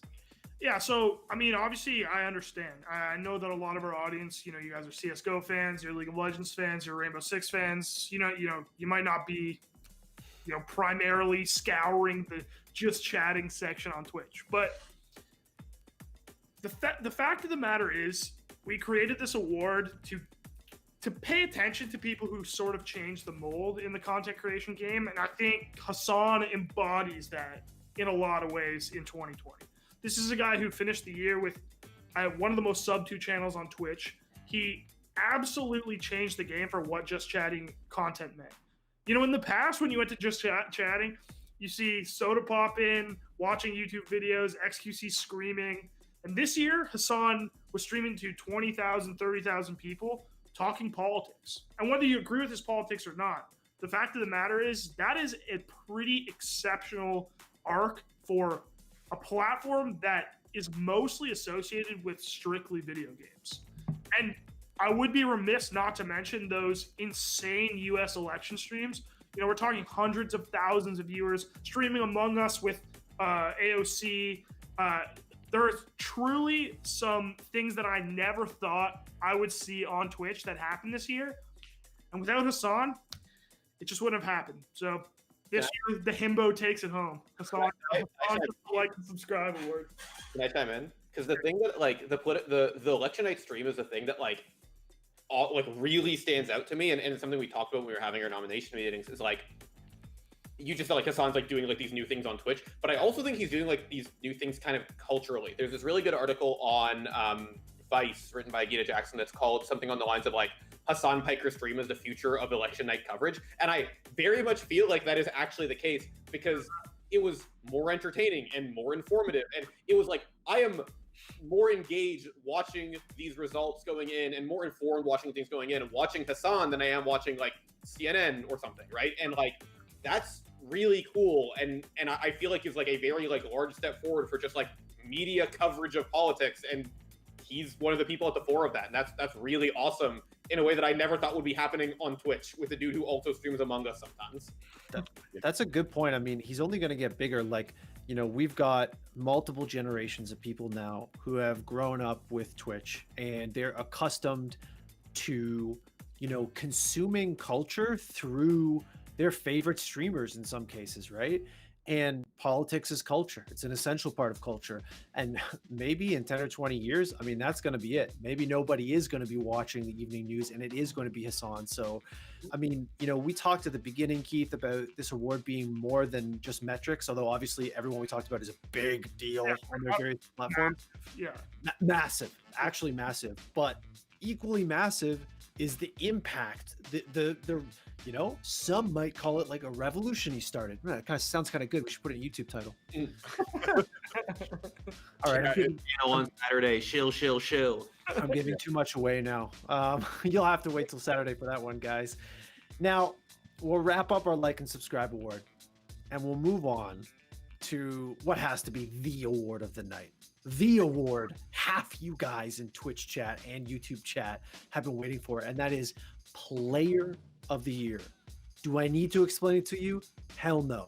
Do we need to watch the nominees and the winner? Hell yes. Roll it. The nominees for the 2020 Player of the Year are Matumba Man, Simple, Zywoo, Showmaker, Bolo. And the winner is Showmaker.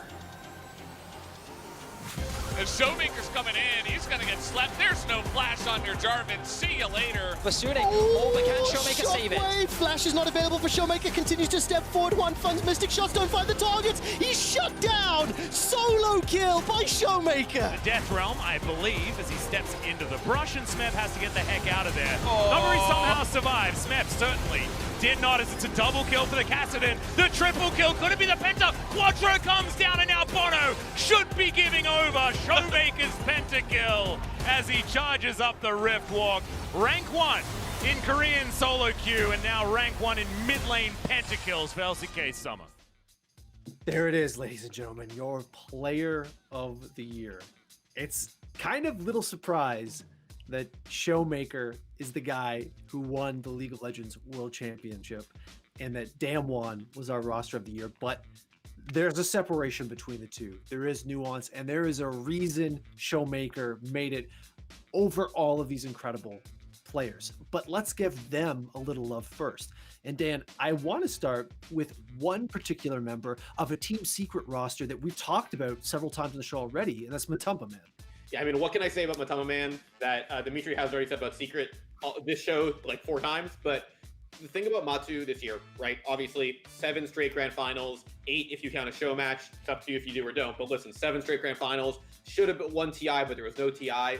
The thing about Matu specifically is that he is like, you know, always showing up for this team, always performing well. But he also has this really cool story where he was on Liquid for so long. He is, you know, this core part of the roster, the team that is now Nigma, whatever, right? So he is this core part of the roster, and they don't perform at TI. Someone needs to go. It ends up being Matu, not because he's bad, but he draws a short stick, basically, right? And so he ends up on Chaos, performs below his expectations at TI, and then he's a little bit adrift. And then Puppey brings him onto Secret, and he turns out to be exactly what they need at this moment in time. And I mean, like I said, everything else has already been said on this show. 8 straight grand finals, too good to be too good to win TI. I think if Matu had won TI, maybe we would have had a different conversation about who was our winner this year, which is just to say how incredible his performance was. And I don't want to belabor the point here, because I really want to talk about Showmaker, but Dimitri, I mean, what stands out about Matu above you know, his teammates, because this is obviously player of the year. We're not talking about Team Secret. It's related, but we're talking about Matu here. It's that, and this is not a knock against Matu at all, but it is the fact that he is probably the last player on the team that you would have expected to stand above his teammates. It's the fact that, you know, you're talking about a guy who was always, even on his days on Liquid when they won TI7, you know, he was a weird carry player. He was a carry player who, you know, played weird heroes, had a weird style, which was just exactly the style that his team needed. He always did his job to, you know, enable Miracle. He used to joke back in the day that, you know, he was, you know, like the bitch carry who would, like, you know, like just take the hit so Miracle could go out and, you know, be a god. And like, it's honestly to see him come on this team with Zai and with Puppy, with Nisha, right, and just like, you know, Yapzor, and just completely excel and just become the focal point for so many people in the community. I think that in and of itself is kind of what really stands out. It is no longer feeling like we can do player of the year without talking about these two CSGO gods. And I don't want to be hyperbolic about it, but that's what they are. Keith, Simple appears, a wild Simple appears yet again. Yeah. So, I mean, obviously, you know, Dimitri and Colin, they sing his praises every day. They've already done it 15 times on the show. But for me, even as someone who's not primarily a CSGO fan, I even cannot help but fascinate at what this guy does in the server. Obviously, we have that iconic IEM Katowice performance where, you know, we're sitting around the office before COVID happens, and we're saying, MVP performance, Navi's going to win the major. This is incredible. It's Simple's year. It's Simple's year. It's Simple's year. And then COVID happens. But that isn't to say that this year has been on par with the last year in many ways. And you just cannot take away the individual accomplishments that this guy has been able to put up in a consistent fashion. He might just be the best CSGO player that's ever lived.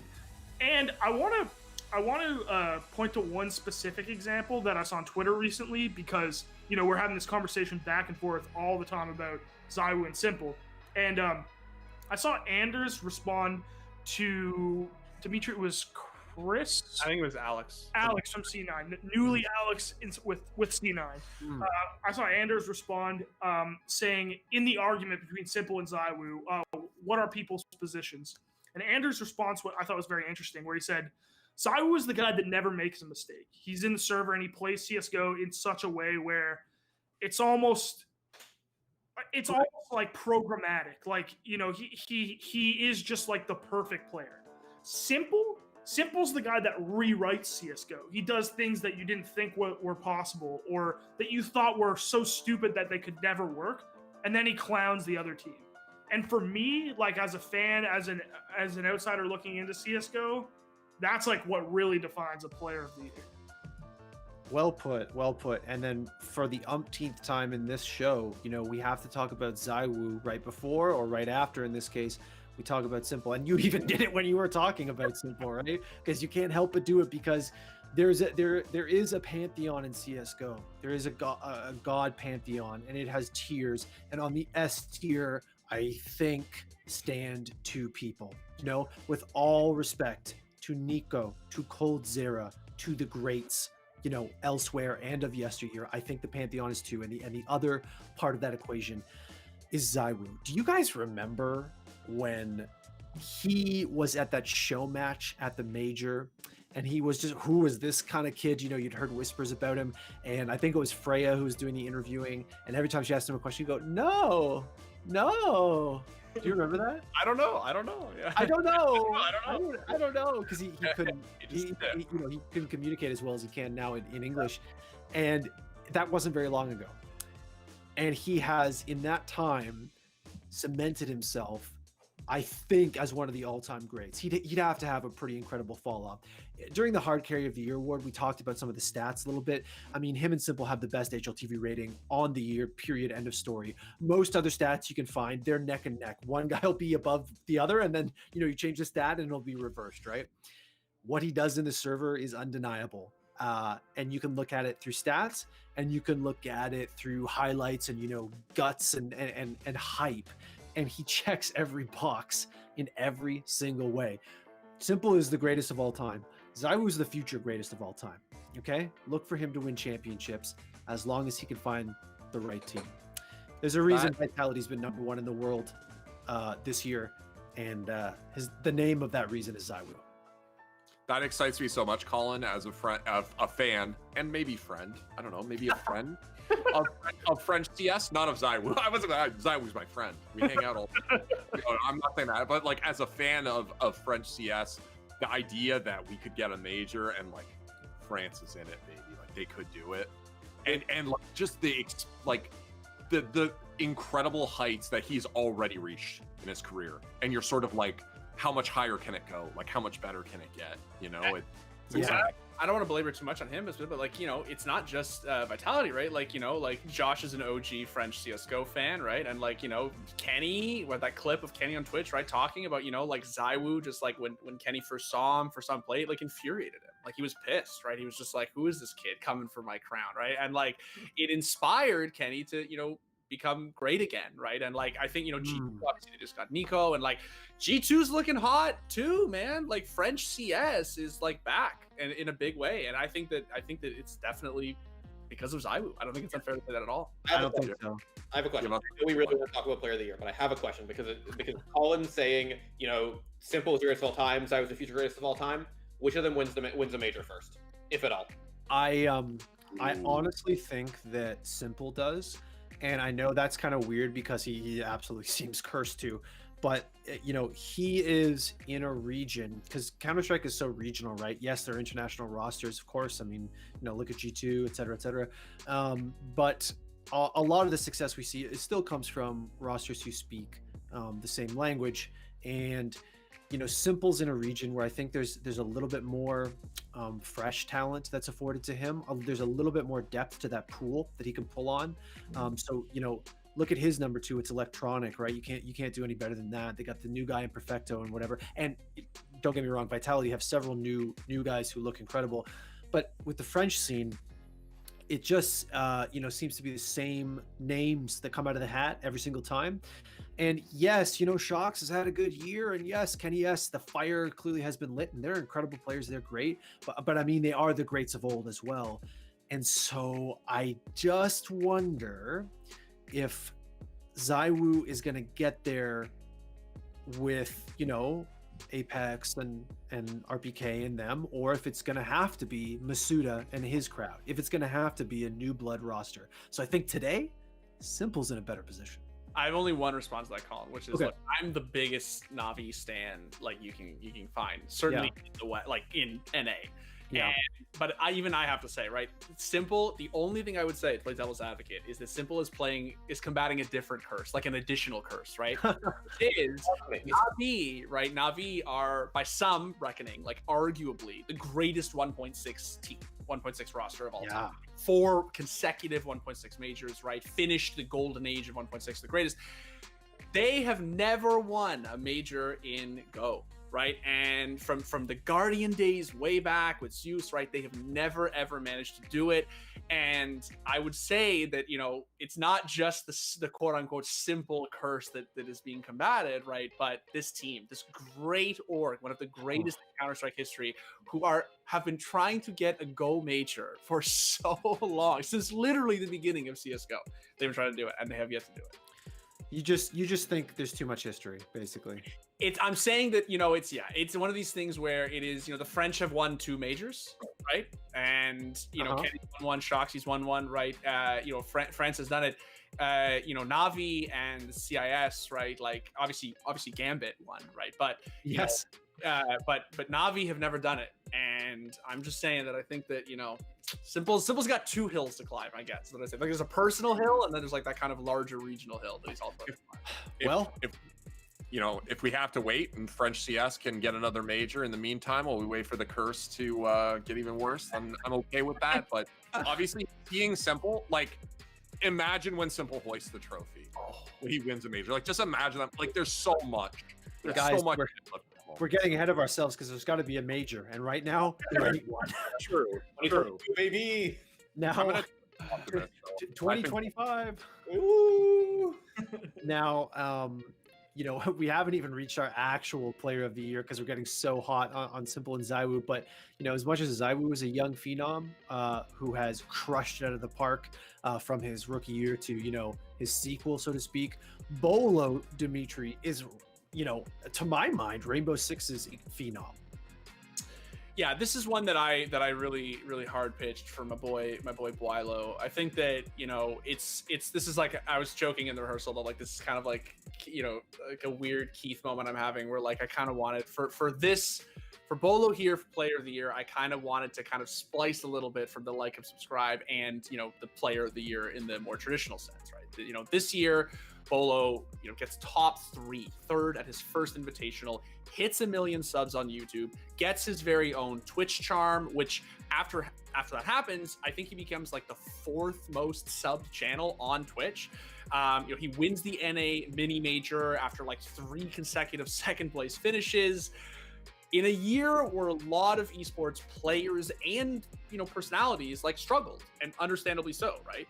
You know, the world is kind of messed up right now. Things are not as usual. And in spite of all of that, Bolo had like kind of inarguably his greatest year to date. He kind of became, you know, this like figurehead, not to say the face of Siege or anything like that, but, you know, he became kind of as, you know, wildly adored and wildly successful, both as a competitor and as a content creator. I think kind of, you know, became what we always thought he could be. And I absolutely think that deserves a shout out. His competitive results were incredible. His rating is amazing, incredible pro league player, and then into the NAL, right? Like, just amazing week after week as a competitor, but also as a content creator. He hit some really incredible highs, and I think it's worth kind of recognizing what a landmark year this was for what is undoubtedly, as Colin said, one of the biggest phenoms in Siege, but also I think going forward probably one of going to be its biggest names. Yeah, I like that reasoning, actually. I like how you spliced a little bit of the like and subscribe award into our player of the year award. Now, you said, you know, Bolo had arguably his greatest year. Well, there's a couple guys on our list who did that too, and they still didn't win. And there's one reason for that, Josh. His name is Showmaker. I mean, if you had said at the beginning of the Worlds tournament that Showmaker was going to be the best mid in the tournament, I think you would have gotten some weird looks from some other people. And so, especially given his 2019 performance, you would think that perhaps it wasn't going to be his year. But the team around him that he had in 2020 was so different. And we got to see a Showmaker that, like, it honestly felt like he was unleashed. Colin alluded to this a little bit earlier, and I want to just mention it again because I think it's very, very cool. Like, I'm a storylines guy, and this is a storyline. So Showmaker did an interview where he said that he watched Faker crying on stage in 2017, and that it created this like drive in him to become the best. And I'm not going to predict the future here, but what Showmaker did in 2020 certainly brought Korea back in a way that I don't know if anybody truly expected it. He was an incredibly important part of this team. As has already been mentioned, the bot lane of this team, the idea was we'll take less farm, we'll roam if needed to assist other lanes, and Showmaker was often the tip of the spear. There were people in the chat actually, and ourselves, as I will explain, that were like, why not Canyon, or, you know, like why Showmaker? In the end, Showmaker really was for us, he was the star of this team in many ways. And what we saw with him winning it all was very, I mean, it was a fitting end for fans of Korea who were like, when are we gonna get that back? When are we gonna get that team that proves that Korea is the best region? When are we gonna see that mid that makes us think of all the like early Faker clips where we're like, wow, this guy's crazy. and Showmaker is in that position where he looked at Faker, he saw Faker fall, he said, I'm gonna make sure that we're doing it, we're winning it, Fake, and the best player in the world, he's not gonna be crying because, I don't know, maybe he's gonna be me. and we don't know for sure exactly what will happen next year, but one interesting note that our resident League of Legends head, Sean Wetzlar, brought up is that obviously Faker had a moment where he wins Worlds, his top leaves, we have Showmaker in the exact same position, and Faker was able to prove, listen, I'm a fucking god, and I'm gonna win without. And we have the exact same opportunity for Showmaker. As somebody who likes storylines, I will be watching extremely closely. But Showmaker, I think, it not only had a breakout tournament, but the tournament itself was extremely difficult, as was already mentioned in the Damwon section. This is an incredible achievement for him. He is, I believe, going to be an incredible part of this scene going forward. And I was excited to watch him play, to see this team, and to realize, finally, if you are among the faithful who wants to see a resurgent Korea, they're back. They're back. Are you saying that the faithful will be rewarded? They have been. Yes, the faithful have been rewarded. And I think, and again, a lot of people are like, oh, well, okay, is Korea really good, or is it just Damwon? Right now, Damwon beat the rest of the world. So therefore, the property, right? So yeah, exactly. And I don't know. I don't know. Like, I think a lot of like, how deep is Korea? I think you need a team like this sometimes to push the scene forward. We saw this already. Like, we already saw this with the early teams in Korea, like the SKTs, etc. Sometimes that push, it brings everybody forward, because now you're playing against Showmaker, you know, every third week or whatever, and it's gonna be incredible to watch his career. I'm so happy that he got it, to be honest. I wanna jump on something you said, Josh, because you talked about like, oh, why didn't you give it to Canyon or Nuguri? It's like something we talked about in the Damwon section is this idea that there was this like really carry focused meta, and I love what you said about Showmaker being like the tip of the spear, because listen, when you roll the dice, this is something that was also brought up by our league head Sean Wetsar. It's like, listen, when you roll the dice 60-40, sometimes you hit the 40. Showmaker doesn't have a game at Worlds where he doesn't show up, right? Right. Nuguri has that, that famous Fiora game, right? Like, everyone has that game where they don't, that doesn't work out for them. And it's not necessarily their fault. Maybe they make one mistake, two mistakes, and it snowballs. Maybe they just get a bad matchup. Maybe they lose in the draft or something. Showmaker doesn't have those games. At Worlds, at the very least, he shows up every time. He was so consistent at, like you said, an incredibly difficult tournament. And it's what let him be, like you said, Josh, the tip of that spear in such an incredible way.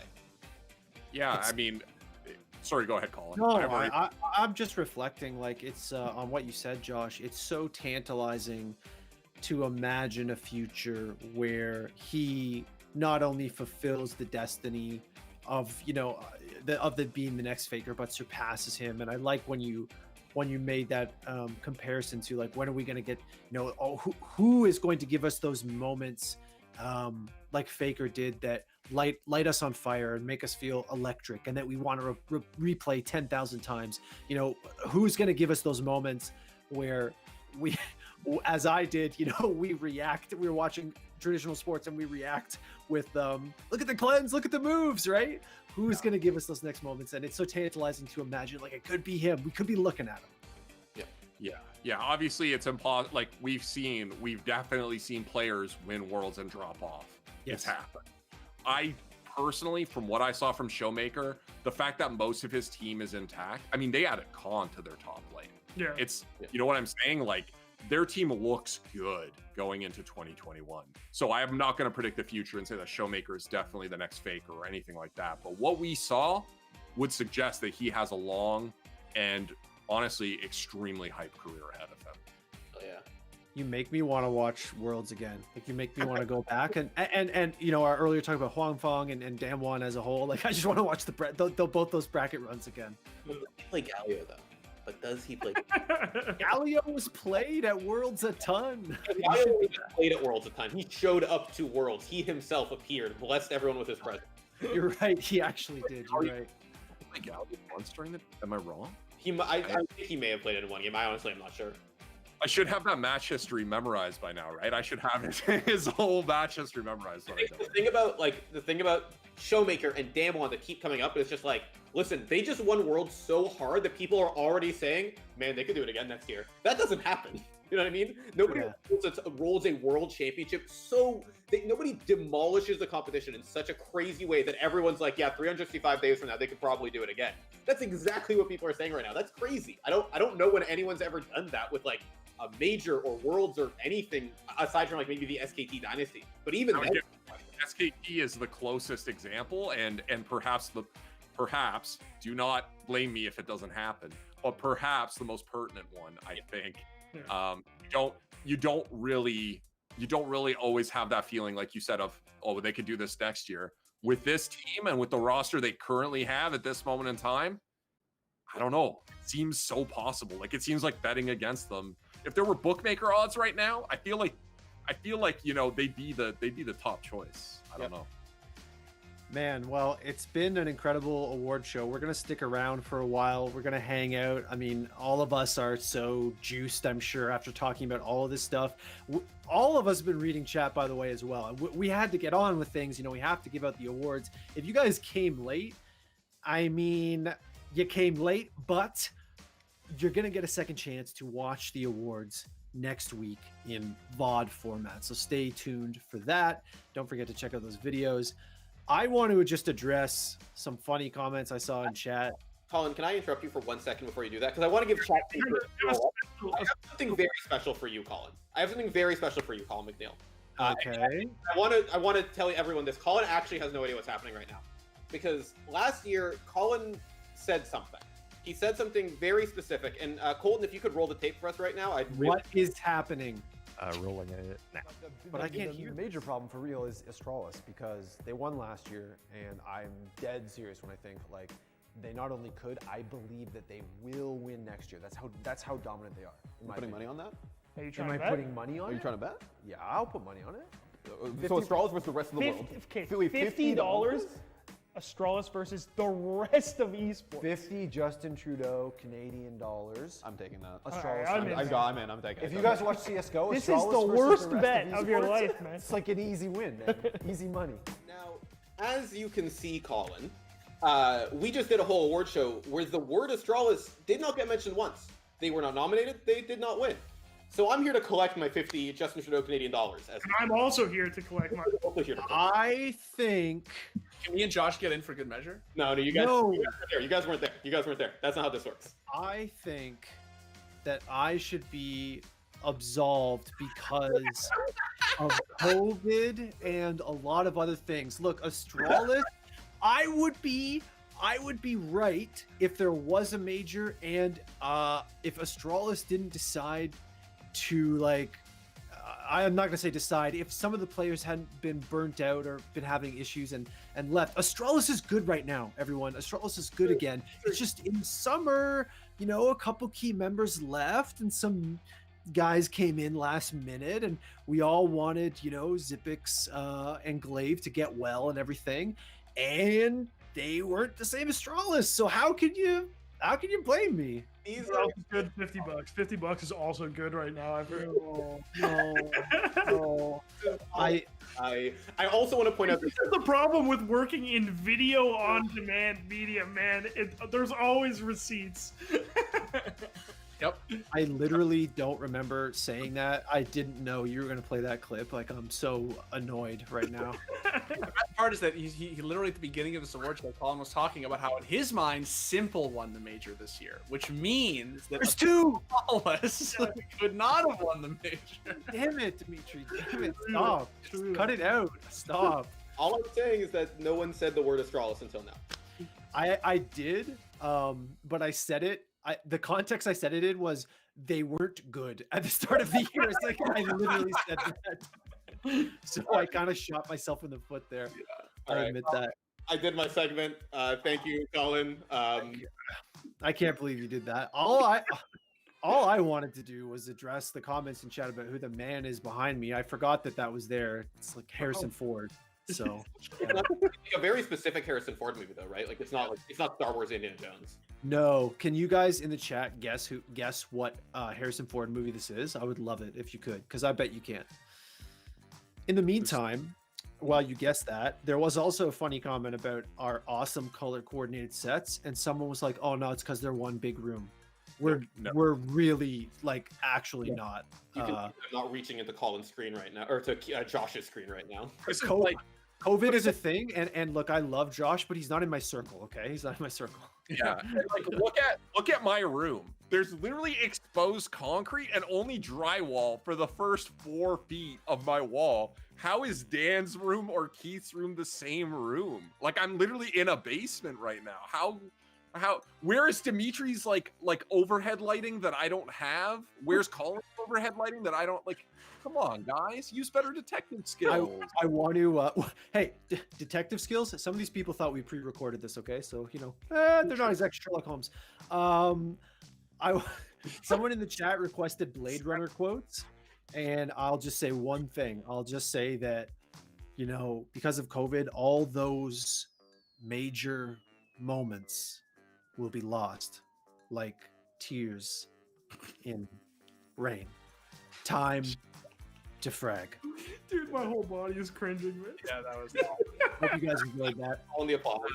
You guys Oh, enjoyed that. God. Next time we do an award show, we're doing a Colin joke counter. I didn't think anything ever in the universe could make me dislike Blade Runner for even a second.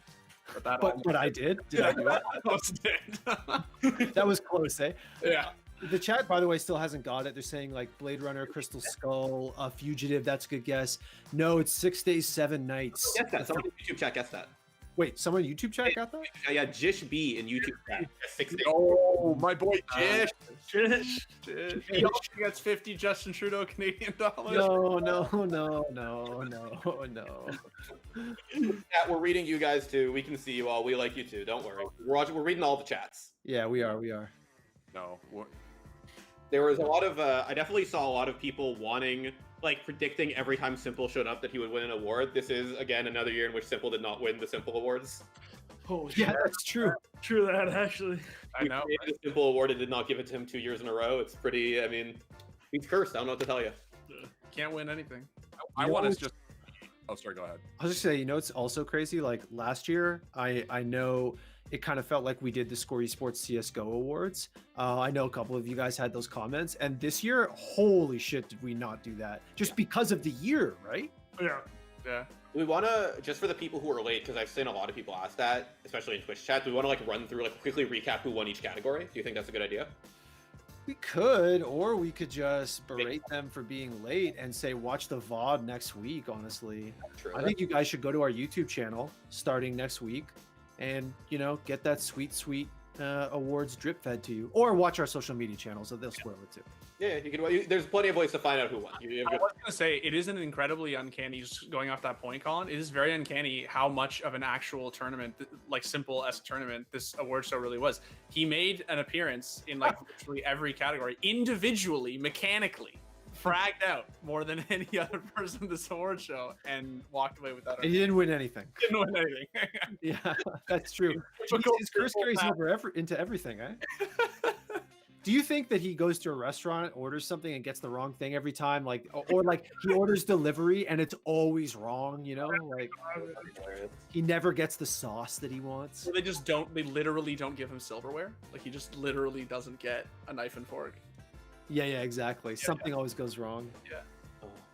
I just want to chat to know that obviously Dimitri and I recently we've been exchanging some tough words about Valorant versus CS. It's been a thing that's happening, and every time I was talking about Valorant, you guys couldn't see it because they went to a single cam, but like Dimitri was just throwing up the entire time. It's actually crazy that he isn't just covered. Like I don't know what you've been like eating. I don't know if it's I don't know. I had to eat nothing today because I knew that we were going to talk about Valorant on this award show.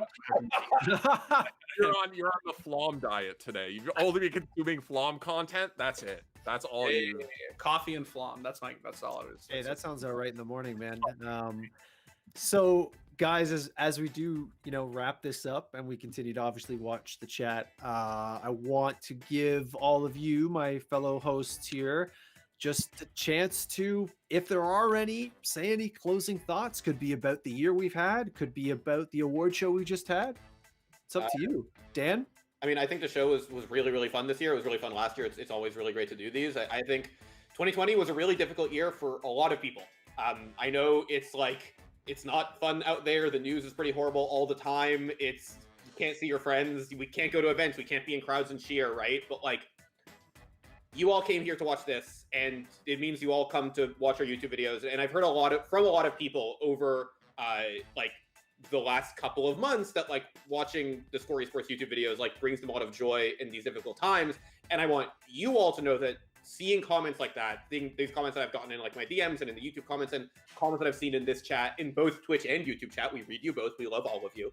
Today, like I've seen a lot of people echo that sentiment, and I want you all to know that that's the kind of thing that brings me joy in this really difficult time. And 2020 has been really hard, but we've gotten through it all together, like as people making this for you guys to enjoy and you telling us that you enjoy it. It is this cycle that has helped us all get through it, I think. So thank you so much for enjoying what we do, and hopefully you keep enjoying it in 2021.